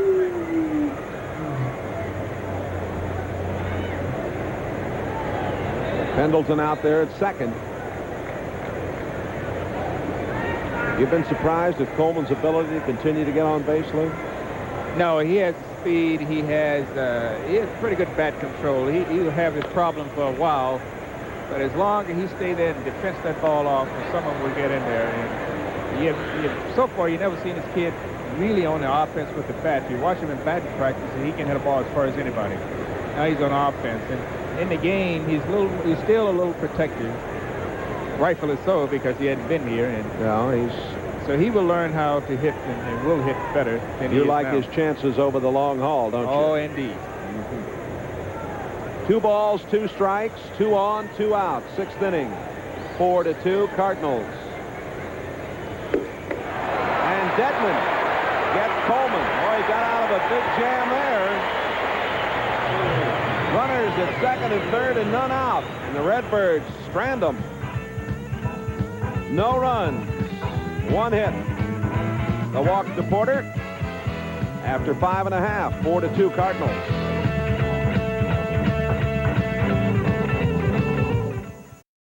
The Cardinals leading 4-2. You've been honored at Cooperstown. You'll be honored at Busch Stadium. You've been honored all over the place. It's been quite a tour for you, hasn't it? It sure has, Jay, and it has been almost like a Christmas day lasting a year. Well deserved, Mr. Brock. A strike on the outside corner from Andujar. Still seems to have excellent velocity, although these Braves have banged him around a little bit for 4 hits over the last 2 innings. And the changeup is hit into left. Coleman coming on, makes the play. Lou, is it my imagination, or is it very, very hazy here? Rather hazy here tonight, and so Coleman, when he faced back out there, it's one of those haze type situations that are a little deceiving. Yeah, there's a lot of haze or smoke in the lights here tonight, and yet it's a very windy evening. Cerrone has walked and hit into a double play. The catcher takes ball 1 from Joaquin as he goes for the rosin bag. Pleasant evening. It's cooled off even more. It was about 78, 80 degrees when we started play and very muggy. But the wind has kept up, and we haven't had the showers that were predicted. And it has really cooled off very nicely here. Doesn't seem like August in Georgia. No, it doesn't. Doesn't seem like one of those nights. As you well know, it can be muggy here on this time of year. If you look at Andujar here, he's struggling a bit here simply because the first pitch that he threw Cerrone was a magnificent pitch. He didn't get the call, and since then he has fallen apart and hadn't come close. But he missed on the first pitch and didn't get that call. It's upset him just a bit. So he has to pull himself together now and come back and get this hitter here, Zavella. That is the second walk given up by Joaquin. So he has struck out 2 and walked 2, and Zavella has singled and walked.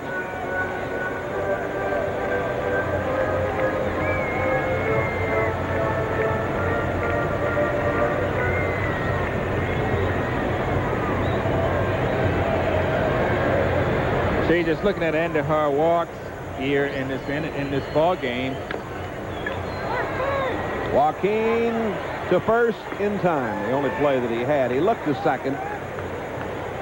Right, I was about to say, his walks has been to Cerrone, hitting about 219, 2 of them, and Zavella hitting about 204. So those are the guys he's really putting on base. Take a look at it again. The fastball ran in on the hands.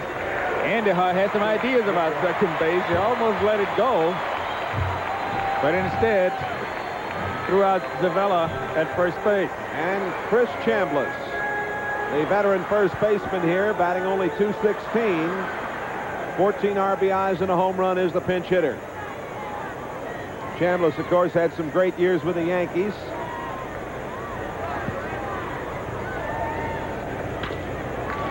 Tommy Herr, ranging to his right, throws out Chambliss. The Braves strand 1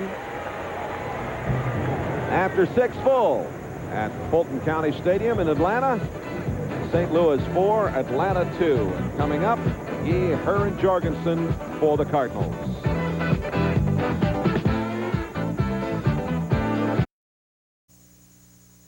This is KLJB TV Davenport.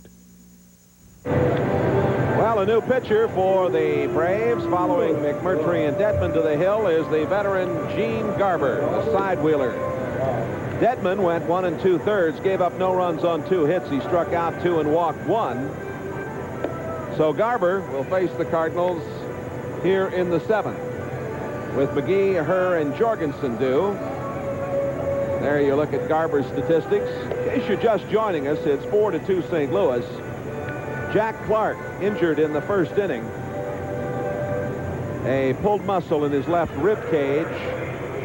He'll fly back to St. Louis for a look-see by the team physician tomorrow morning. Dr. London will take a look at him, and hopefully he'll be back here tomorrow, but it's a precautionary matter, and they want to have him looked at. McGee is 2 for 2. He's walked, tripled, scored, got an RBI in the 3rd, singled, and was stranded at 3rd in the 5th. And his average is up to .364, leading the National League in fine fashion. That's outside for ball 1, and joining us now, Mike Shannon. Mr. McGee's putting it all together. One of those 2 base hits tonight was an RBI triple in the 3rd, which he came in to score.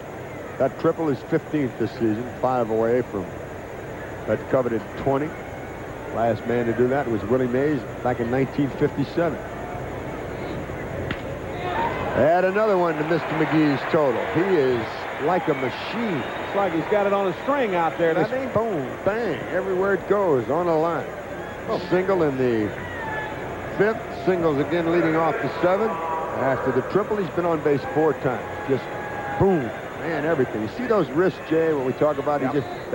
he just strides out, and watch this, watch it. Boom, as the top hand comes over, and there she goes. Does a great job of getting to that front foot with all his weight, too. That generates a lot of speed in his hands. Well, and he turns that bat over, and that gets the top spin on the ball also. We saw that on the triple as he draws a throw from Gene Garber. San Diego and the Mets in the 2nd inning. No score. Padres won the first game 6-1. Her is 0 for 3. And another throw over there. You're looking at the totals as far as wins and losses for the 2 ball clubs, the Cardinals and the Mets. That loss is number 47 for New York. The Cardinals have lost only 46. So the Cards could wind up with some very important ground here this evening. Could be a game in front if everything falls into place. Right now, a good combination. 4-2 the score. Cardinals have out-hit Atlanta 10-8. And Herr finally gets on the board. Let's watch Mr. McGee run. See if he'll come all the way in to score. They're going to try him. Here's the relay. Too late. Down to 3rd. Herr. Too late there. It'll be a double, an RBI, and he takes 3rd on the throw. And a big base hit for Herr. That's his 2nd RBI of the night. And on the season, he now has driven home 85. Big, big run. After the Cardinals left 2 in the 6th, Tommy Herr belts McGee home here in the 7th. Look at Mr. McGee fly. Man, he can move. You see how he cuts that corner? Let's get another look at him. He doesn't waste hardly any ground at all. A little swing there. Look how close he is to the line. And especially around 3rd here, Jay. Look at here. He's just a step off the dirt there. And even with the slip, he still gets in easily. Ron Brooks and his crew providing some great pictures of the Cardinals and their play here tonight in Atlanta. And our high home camera will show you that the infield is in for the play at the plate, with Jorgensen a chance to increase the Cardinal 5-2 lead. See the infielders, and that always gives the batter a better chance. Nobody out. 7th inning the action.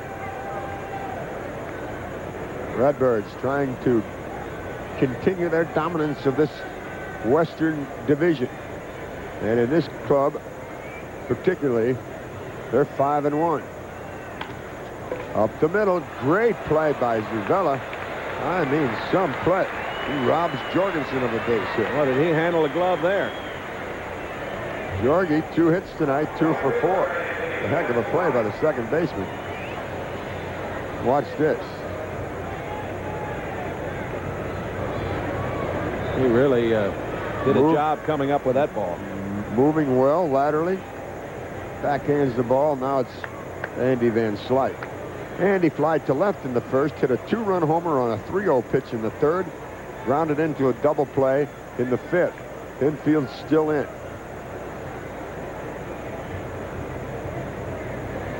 Had a home run for Andy, was his 10th of the season.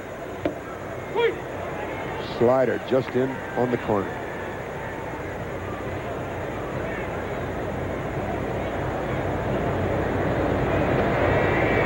McGee is like a methodical machine, isn't he? Whew.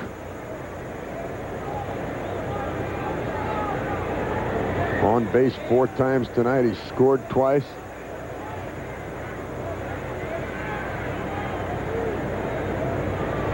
Big run out there. Tommy Herr at 3rd, only 1 out. That off-speed delivery misses, and it evens the count. Cardinals got 4 in the 3rd. Atlanta countered with singletons in the 4th and 5th. Redbirds have 1 in the 7th and a chance to get their original 4-run lead back.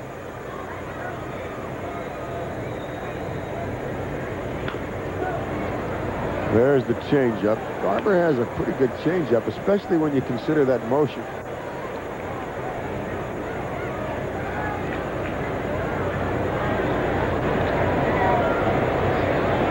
Guy a little upset with his particular role since the acquisition of Bruce Sutter. He was their short man and did a good job for them. And he's had to take a middle relief position on this team. Has a record of 3-4 with no saves. Van Slyke now in the hole will have to protect that plate. He wants to put the ball in play. Stay away from the strikeout. Swing in the dirt, way out of the strike zone. First strikeout for Garber. And it's going to have to take a 2-out something from Porter. Well, he went for a pitch that A one really hopper, was down, huh? Woo, my goodness.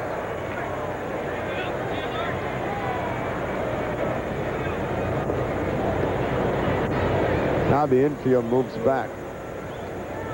Key play in this inning was the fine defensive backhand stop by the second baseman Zubella. Porter's been swinging a very hot bat. In his last 12 games, he has 15 RBIs, and during those 12, he's batted .294. He's 0 for 2 tonight with a walk. He's grounded out. Then he flied to center back in the third.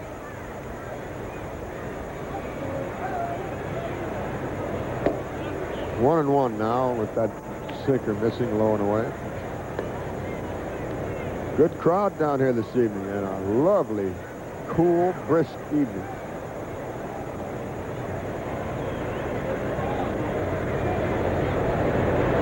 Brisk for Atlanta in August, certainly. Great.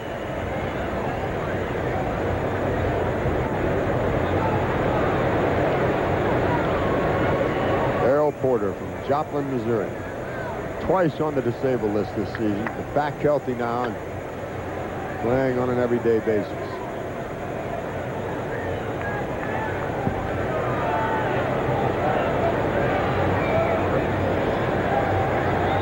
Garber, the third hurler of the night for Atlanta. Got him with the changeup, and then he's in the hole 1-2. Garber, after giving a single to McGee, a triple to her, was taking care of Jorgensen, Van Slyke, and now he has Porter set up.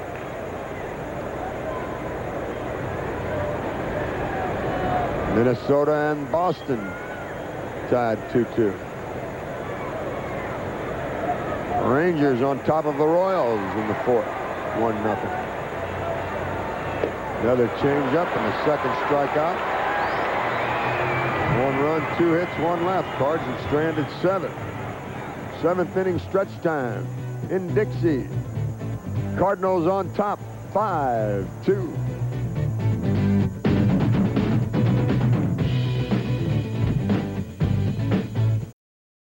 Are bringing back Coffee Mug Day at Busch Stadium, Sunday, September the 1st. The first 25,000 fans age 16 and over with a paid admission get that free thermal coffee mug. So don't forget, 1:15 game time. Cardinals and the Astros Sunday, September 1st, and take home that free coffee mug. Hey, how'd my man Roger Malpe do today? Did you check? I haven't checked. No, sir. I must tell you that because of the time change, I had to come to the ballpark early, and he was tied for the lead in Akron, Ohio, and you've got him coming to your golf tournament on the 9th.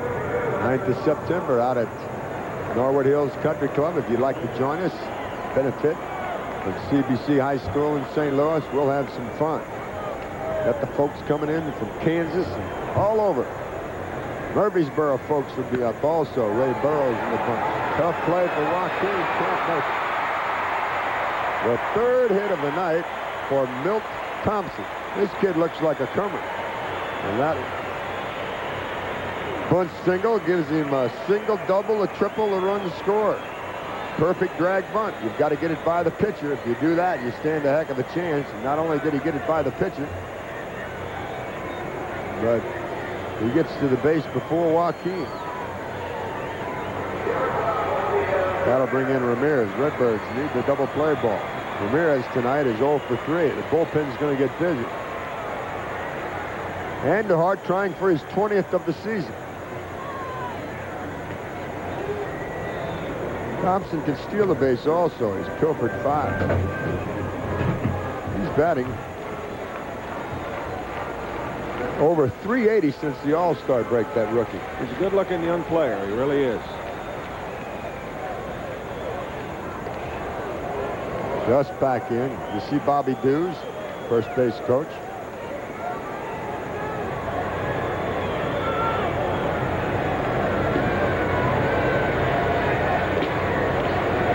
To 2 the score, 7th inning the action. 5-11-0 for the Redbirds, 2-9-0 for the Braves. First of 3 down here in Dixon. Another grand slam in the Dodger game. This time Duncan, earlier Guerrero. Out of play.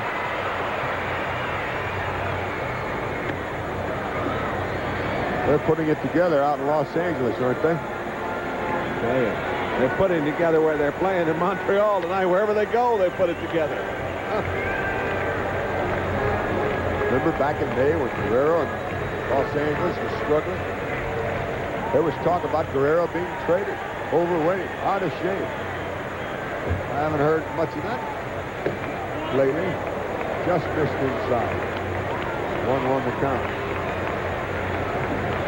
Andujar tonight has walked 3, struck out 2. Leads 5-2. He's given 9 hits. Trying for his 20th. Ramirez, a .276 batter at the start of the night.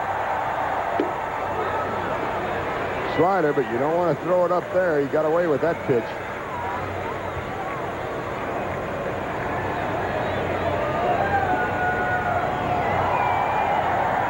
The lower deck here in Fulton County Stadium.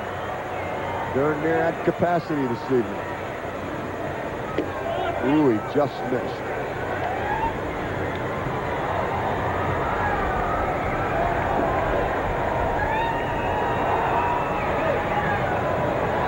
Redbirds trying to win their third in a row. Got in through the slider, at him, broke over the inside corner. Third strikeout for Andujar. Walk 3, fan 3. Leads by 3. Well, here comes Mr. Murphy. What a package this guy is. 33 home runs, 90 RBIs now with a sacrifice fly his last time up. He's 1 for 2. Batting .393.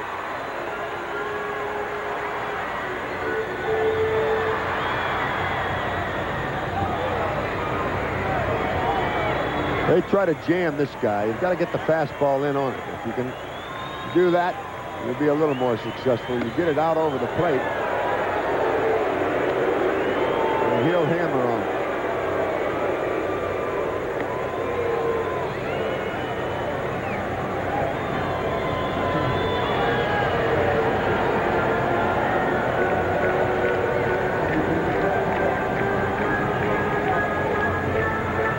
Murphy. Portland, Oregon. Now lives down here in Georgia.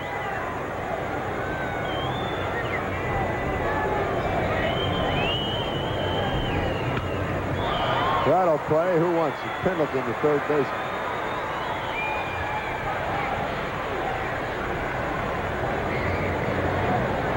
Two down. A Cardinal football game at Busch Stadium. In the second quarter of play, the Cardinals are leading the Pittsburgh Steelers 7-0. Jim Hannafin in the Big Red on the run.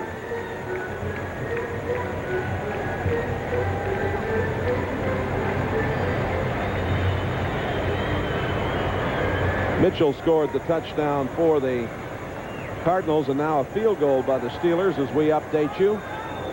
27 seconds left in the first half. Cardinals leading the Steelers 7-3. Here it's the Redbirds on top 5-2. 1 on, 2 out. As Terry Harper takes the breaking ball. He's struck out tonight. He's grounded out and he's single. Comes in with a .245 batting average, but he has 14 home runs and 59 RBI. Just a little low, says Steve Ripley, the home plate umpire. 1-1 the count. Right back on the air again tomorrow night. 6:15. Cardinal control. Bob Forrest will work the ball game. Good slider, but just outside. They asked the first base umpire if he went around, and Mr. Brocklander says no. 2-1. Well, no sports action at all this time of the year, is it? Football, baseball, golf, tennis. And the Redbirds in the pennant run. Well, after laying off a much closer pitch, Harper swings at this one. 2-2. You mentioned Porsche going tomorrow night. Len Barker will oppose him. Sunday afternoon, Kurt Kepshire goes against Rick Mailer. And the Rangers and the Royals in the fourth tied up at 1. Kansas City making a bid. And an easy comebacker. So after giving up the leadoff single, Andujar sets him down in order. He's left runners in every inning. Andujar has a total of 8. After 7, Cardinals lead it 5-2.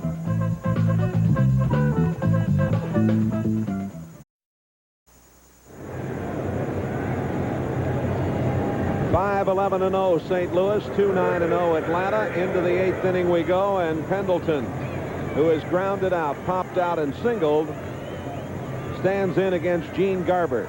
Craig McMurtry started, went 4 1/3, gave up 4 runs on 8 hits, struck out 2 and walked 1.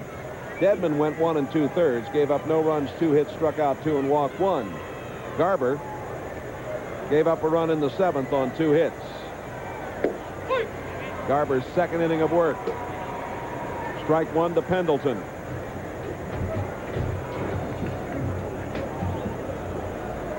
They're in the 3rd at Shea Stadium. San Diego and New York scoreless in the 2nd game. Changeup, swing and a miss. San Diego beat the Mets 6-1 in game 1.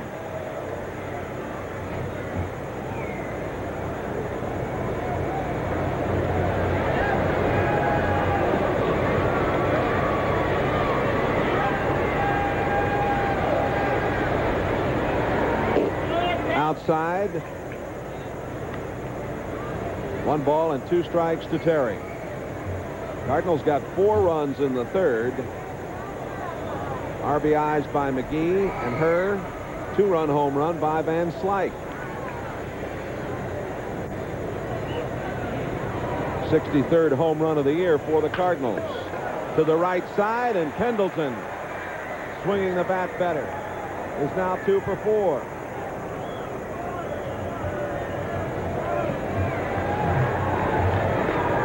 Pause for station identification. This is the St. Louis Cardinals Television Network. KLJB TV, Davenport.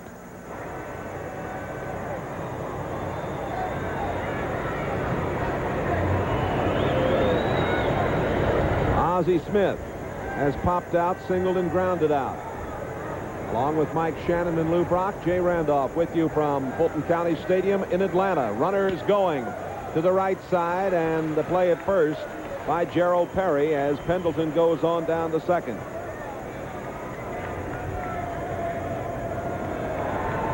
And Andujar will come to the dish. You'll see him make the long walk.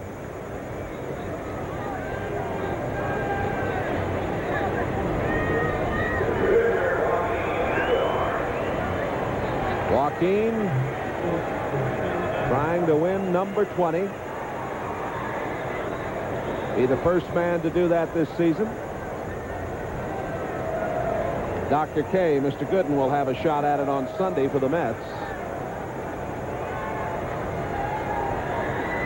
Joaquin has fouled out, sacrificed, and struck out.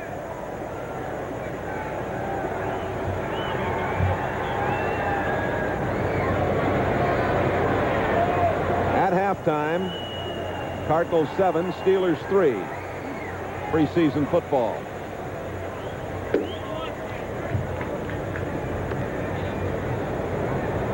Ball 1 to Joaquin.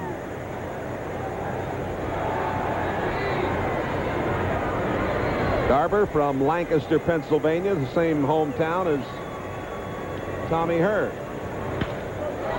Into center field. Murphy is camped under it. He's got it. There's 2 out. And it'll be up to Coleman. Vince tonight is 2 for 4. He's stolen a base and scored a run in the third. It was his 84th.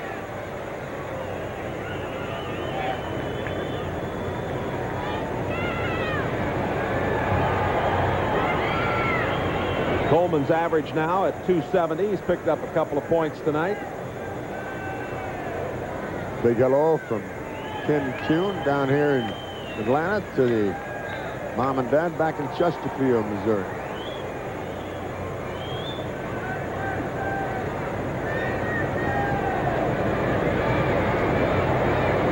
Garver bluffing Pendleton back.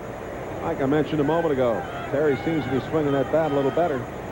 Well, you know, he got that big base hit down in Houston, and that helped him. It only takes one to get you going. Terry Forster scoring now down in the bullpen. David Letterman's buddy. So we get a shot of him in a minute. He put him on the map, didn't he? And vice versa. Yeah. Here is Oberkfell. Throws him out. Pendleton is stranded. No runs and a hit. No errors. Go to the bottom of the 8th with the Redbirds leading at 5-2.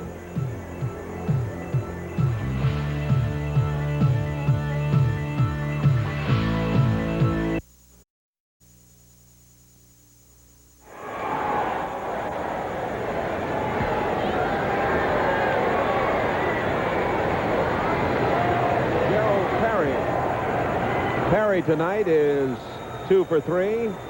Perry, who is a native Georgian. 8th inning action here. San Diego breaks out on top of the Mets. 2-0, 4th inning. Second game at Big Shea. And if the Padres would sweep 2 games and the Cardinals win this one, the Redbirds would lead the National League East by a game. 2 balls and no strikes to Perry. The Cardinal bullpen is busy. Jeff Lottie is up and throwing.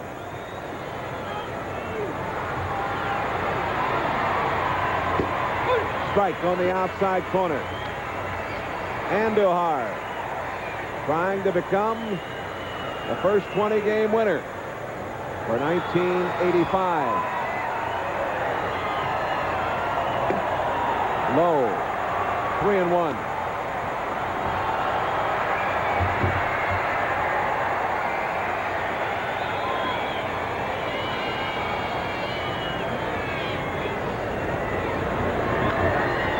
Fouled away, full count.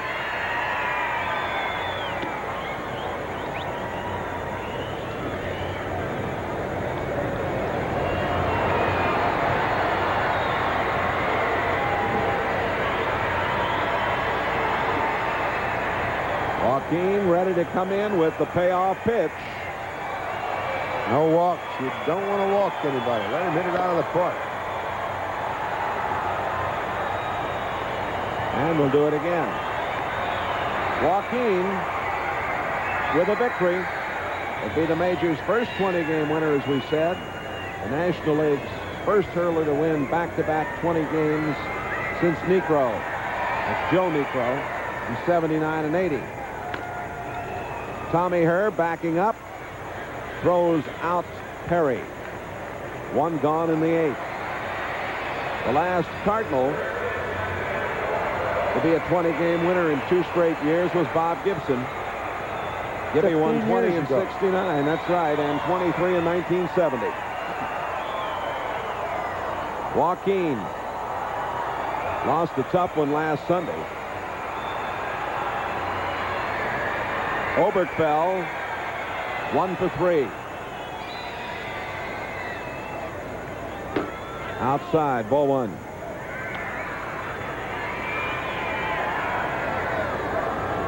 Well, at the moment, matters falling into place very nicely for the Cardinals to take the lead in the National League East, but there's still a lot of baseball to be played here and at Shea Stadium in New York.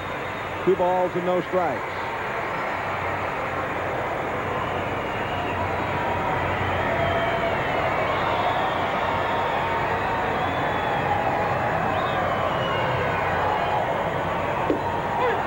strike on the inside corner.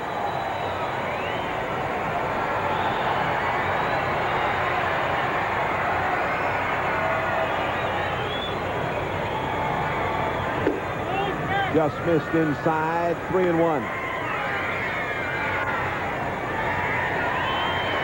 Cardinals have won 5 out of 6 against the Braves.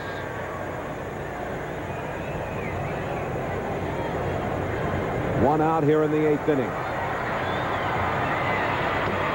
Walked Oberkfell. That's what you don't want to do. That's the 3rd walk. Or the 4th walk, excuse me.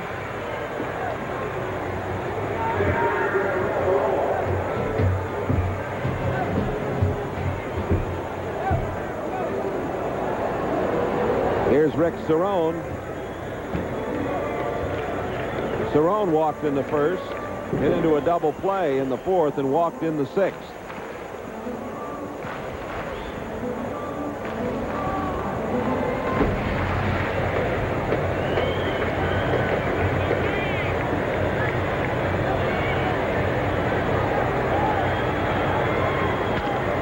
Cerrone goes to the right side.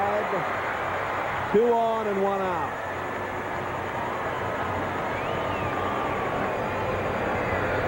Looks like they're going to go to the bench here and use a pinch hitter. Yep, they're going to make a move of some kind. That is 10 hits now for Atlanta. Lottie in the bullpen. Claudell Washington off the time. Washington, along with Johnny Mize and Babe Ruth, hit 3 home runs in a game in both leagues. Washington was the main man of this club in 1982.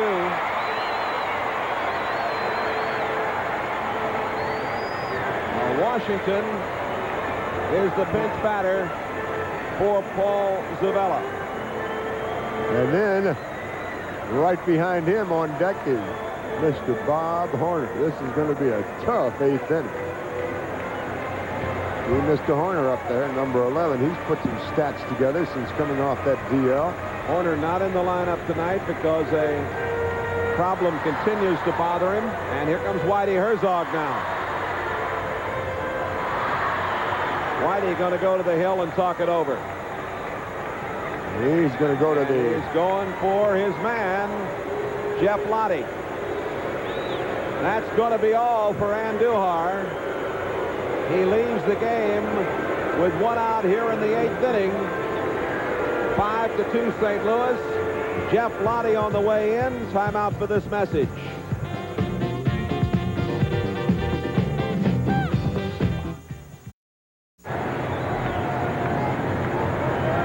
Jeff Lottie ready to pitch to Claudell Washington. Washington batting .275. Hit on the ground. They go to second and back to first. Turn the double play. What a great job by Lottie with 1 pitch. Whew. Handles the situation. That bullpen has been spectacular. Here it is again. Claudell Washington hits into a 4-6-3 double play.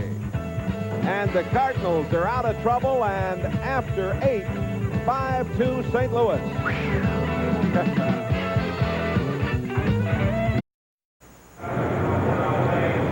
With Lou Brock and Mike Shannon, Jay Randolph here in Atlanta. The Cardinals have the 5-2 lead as we head into the 9th inning. Oh, what a big double play moments ago. Gene Garber in relief, following McMurtry and Dedman to the mound. McGee will lead it off. What a night Willie has had. He walked in the 1st, tripled, got the RBI and scored in the 3rd, singled in the 5th, singled in the 7th, and scored. And McGee has his average up to .366. Thank you very much. Boy, is he really on a tear. Singled off Garber in the 7th.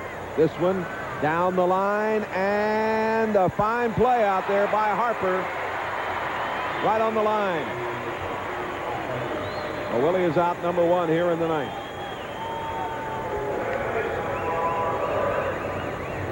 Tommy Herr has 2 RBIs tonight, a total of 85 on the season. He's grounded out 3 times, and in the 7th he doubled.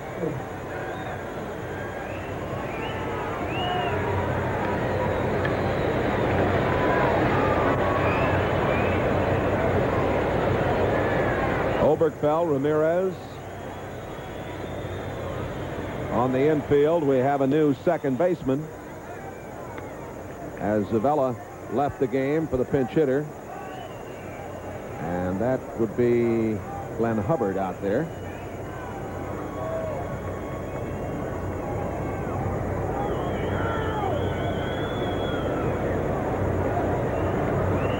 One ball account to Herr. He steps out. Joaquin went 7 in the 3rd innings, gave up 2 runs on 10 hits. He struck out 3 and walked 4. Strike at the knees. 1 ball and 1 strike to Herr. The Cardinal bullpen has now registered 32 saves. Lottie has 14.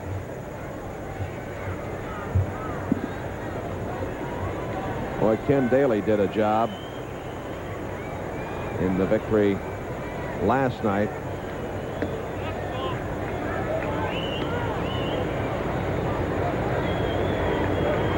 Two balls and 1 strike. The Redbirds trying to win their 3rd in a row after losing on Tuesday night 17-2 in the Astrodome. They came back to win 7-4 and 2-1 last night. Lead it here 5-2. Have out hit the Braves 12-10. Have a 2-run home run from Van Slyke. 3-1 to Tommy Herr with 1 out in the 9th inning. There's that 5th inning action at Shea Stadium. The Padres leading the Mets 2-0. Full count now to Herr.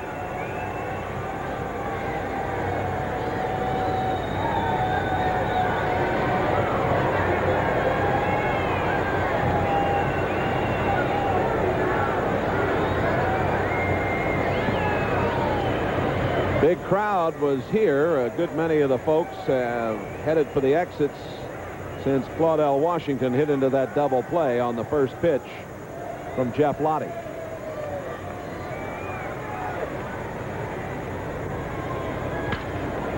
Into right. Hard hit ball. The 2nd hit of the evening for Tommy Herr. Well, Tommy is 2 for 5. Mike Jorgensen took over for Jack Clark, 1st inning. Clark left the game with a count of 1-1 after a muscle pull in his left rib cage.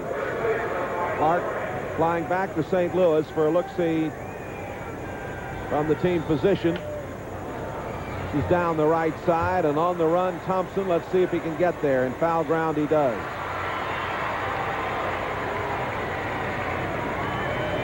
Dr. London will examine Jack Clark tomorrow, and it's hoped that Clark will be back here in Atlanta.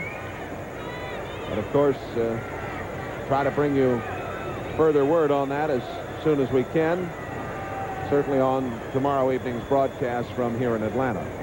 Van Slyke, the home run in the 3rd, 2 RBIs. He is 1 for 4 on the evening.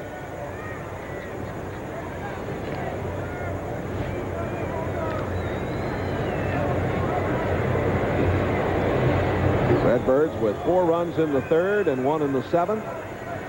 The Braves got single runs in the 4th and 5th. Herr is running. It's not in time. Stolen base for Tom. And the Cardinals have just set a new team record of 221 steals in a season. Here it is again. Cerrone makes a good throw, but Herr beats the tag. And for Herr, that is his 24th stolen base, and there is the new record. All right.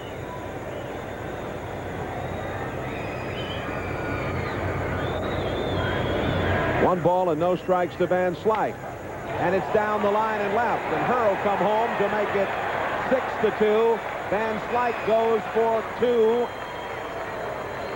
And Andy is now 2 for 5. The Cardinals have 14 hits. And Van Slyke now has 42 RBIs. Here's a replay as he goes with this pitch down the line in left. Last time he got him on that pitch in the dirt. Not this time. He stayed right with it. Tommy just gets the trot home, and we're going to have another pitching change as Eddie Haas, who's really struggled down here with this ball club, has to make that long, hard trip to the mound. Big base hit by Andy. Give you a little breathing room. Going to be Terry Forster. What a big pitch by Jeff Lottie. Oh, you're not kidding. Now here's your man, robust as he can be. Chef par excellence. Terry Forster. Good guy and a fellow who can bring it pretty good, I'll tell you. Forster. Sending a lot of the folks to the parking lot down there now. That base hit did. So Garber pitches 2 and 2/3 innings. He has been charged with 2 runs to this point in the proceedings. 5 hits. Garber struck out 2,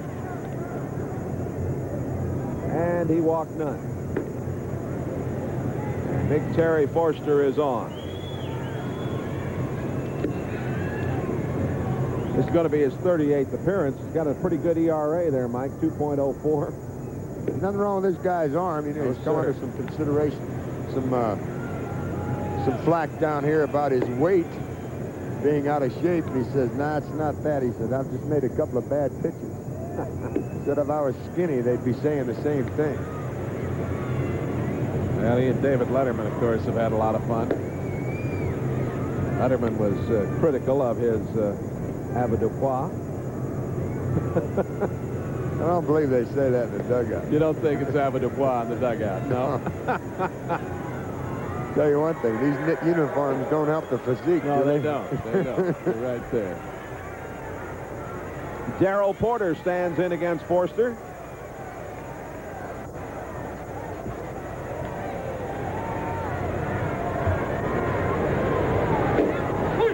Good slider. Tell you one thing, you can hide your pitches well. He's got his own wall out there, hasn't he? I should talk, right? And down to first base. Little hop comes up to Perry, and that'll do it. Cardinals get a run on 2 hits, strand 1. And we'll move into the bottom of the 9th inning with the Cardinals leading at 6-2. And hopefully headed for a victory.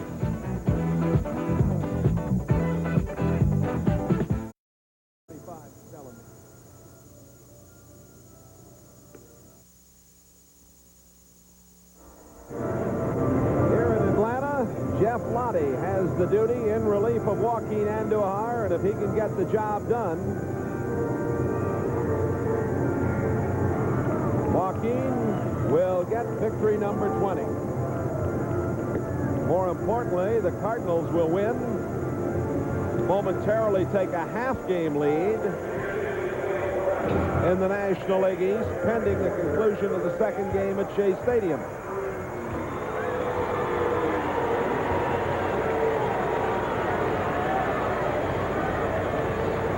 Brad Cummins is the pinch hitter.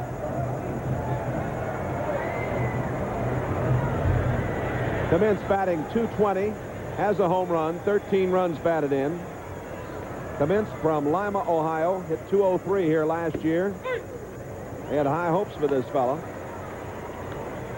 The outfielder, Cummins.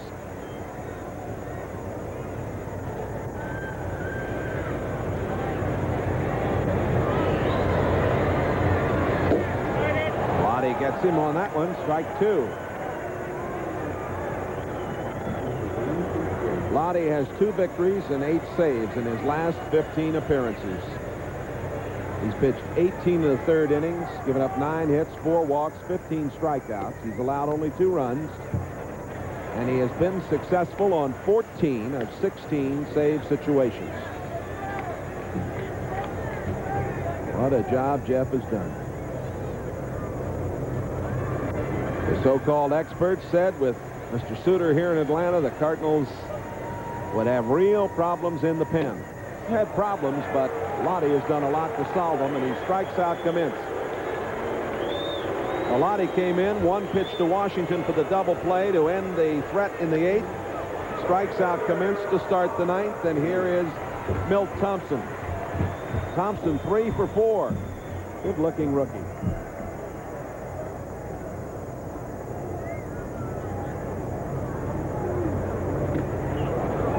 Oh, and the plate umpire, Steve Ripley, took a shot on that foul ball. Like it might have caught him on the right wrist or on the chest. Let's take a look. Yeah, got him on the right shoulder.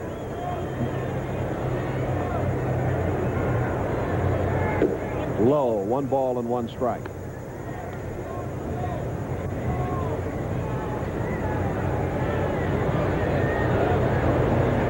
One out, 9th inning.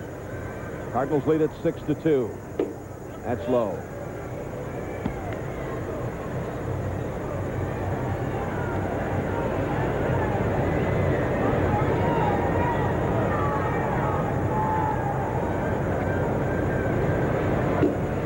Strike on the inside corner. Thompson, the right fielder, doubled in the 2nd, grounded out in the 3rd, tripled and scored in the 5th, and bunted his way on in the 7th. High chopper. Ozzie charges, throws in time. Redbirds 1 out away from leading the National League East all by themselves for the moment.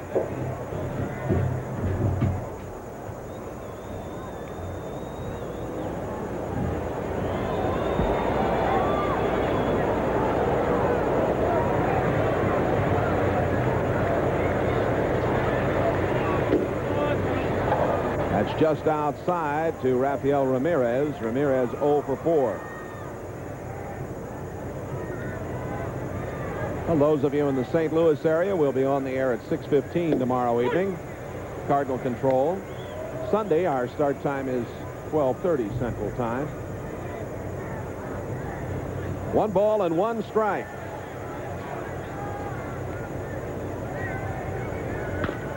And Pendleton throws out Ramirez. The Redbirds are in first place in the National League East on their own. And Lottie does the job. Joaquin Andujar gets victory number 20. 6-14-0 for the Cardinals. 2-10-0 for the Braves. For Mike Shannon and for Lou Brock, Jay Randolph bidding you a very pleasant good evening from Atlanta's Fulton County Stadium as the Redbirds win their 3rd in a row on the road trip, the final 6-2. And a reminder, St. Louis Cardinals baseball is a presentation of KSDK Sports.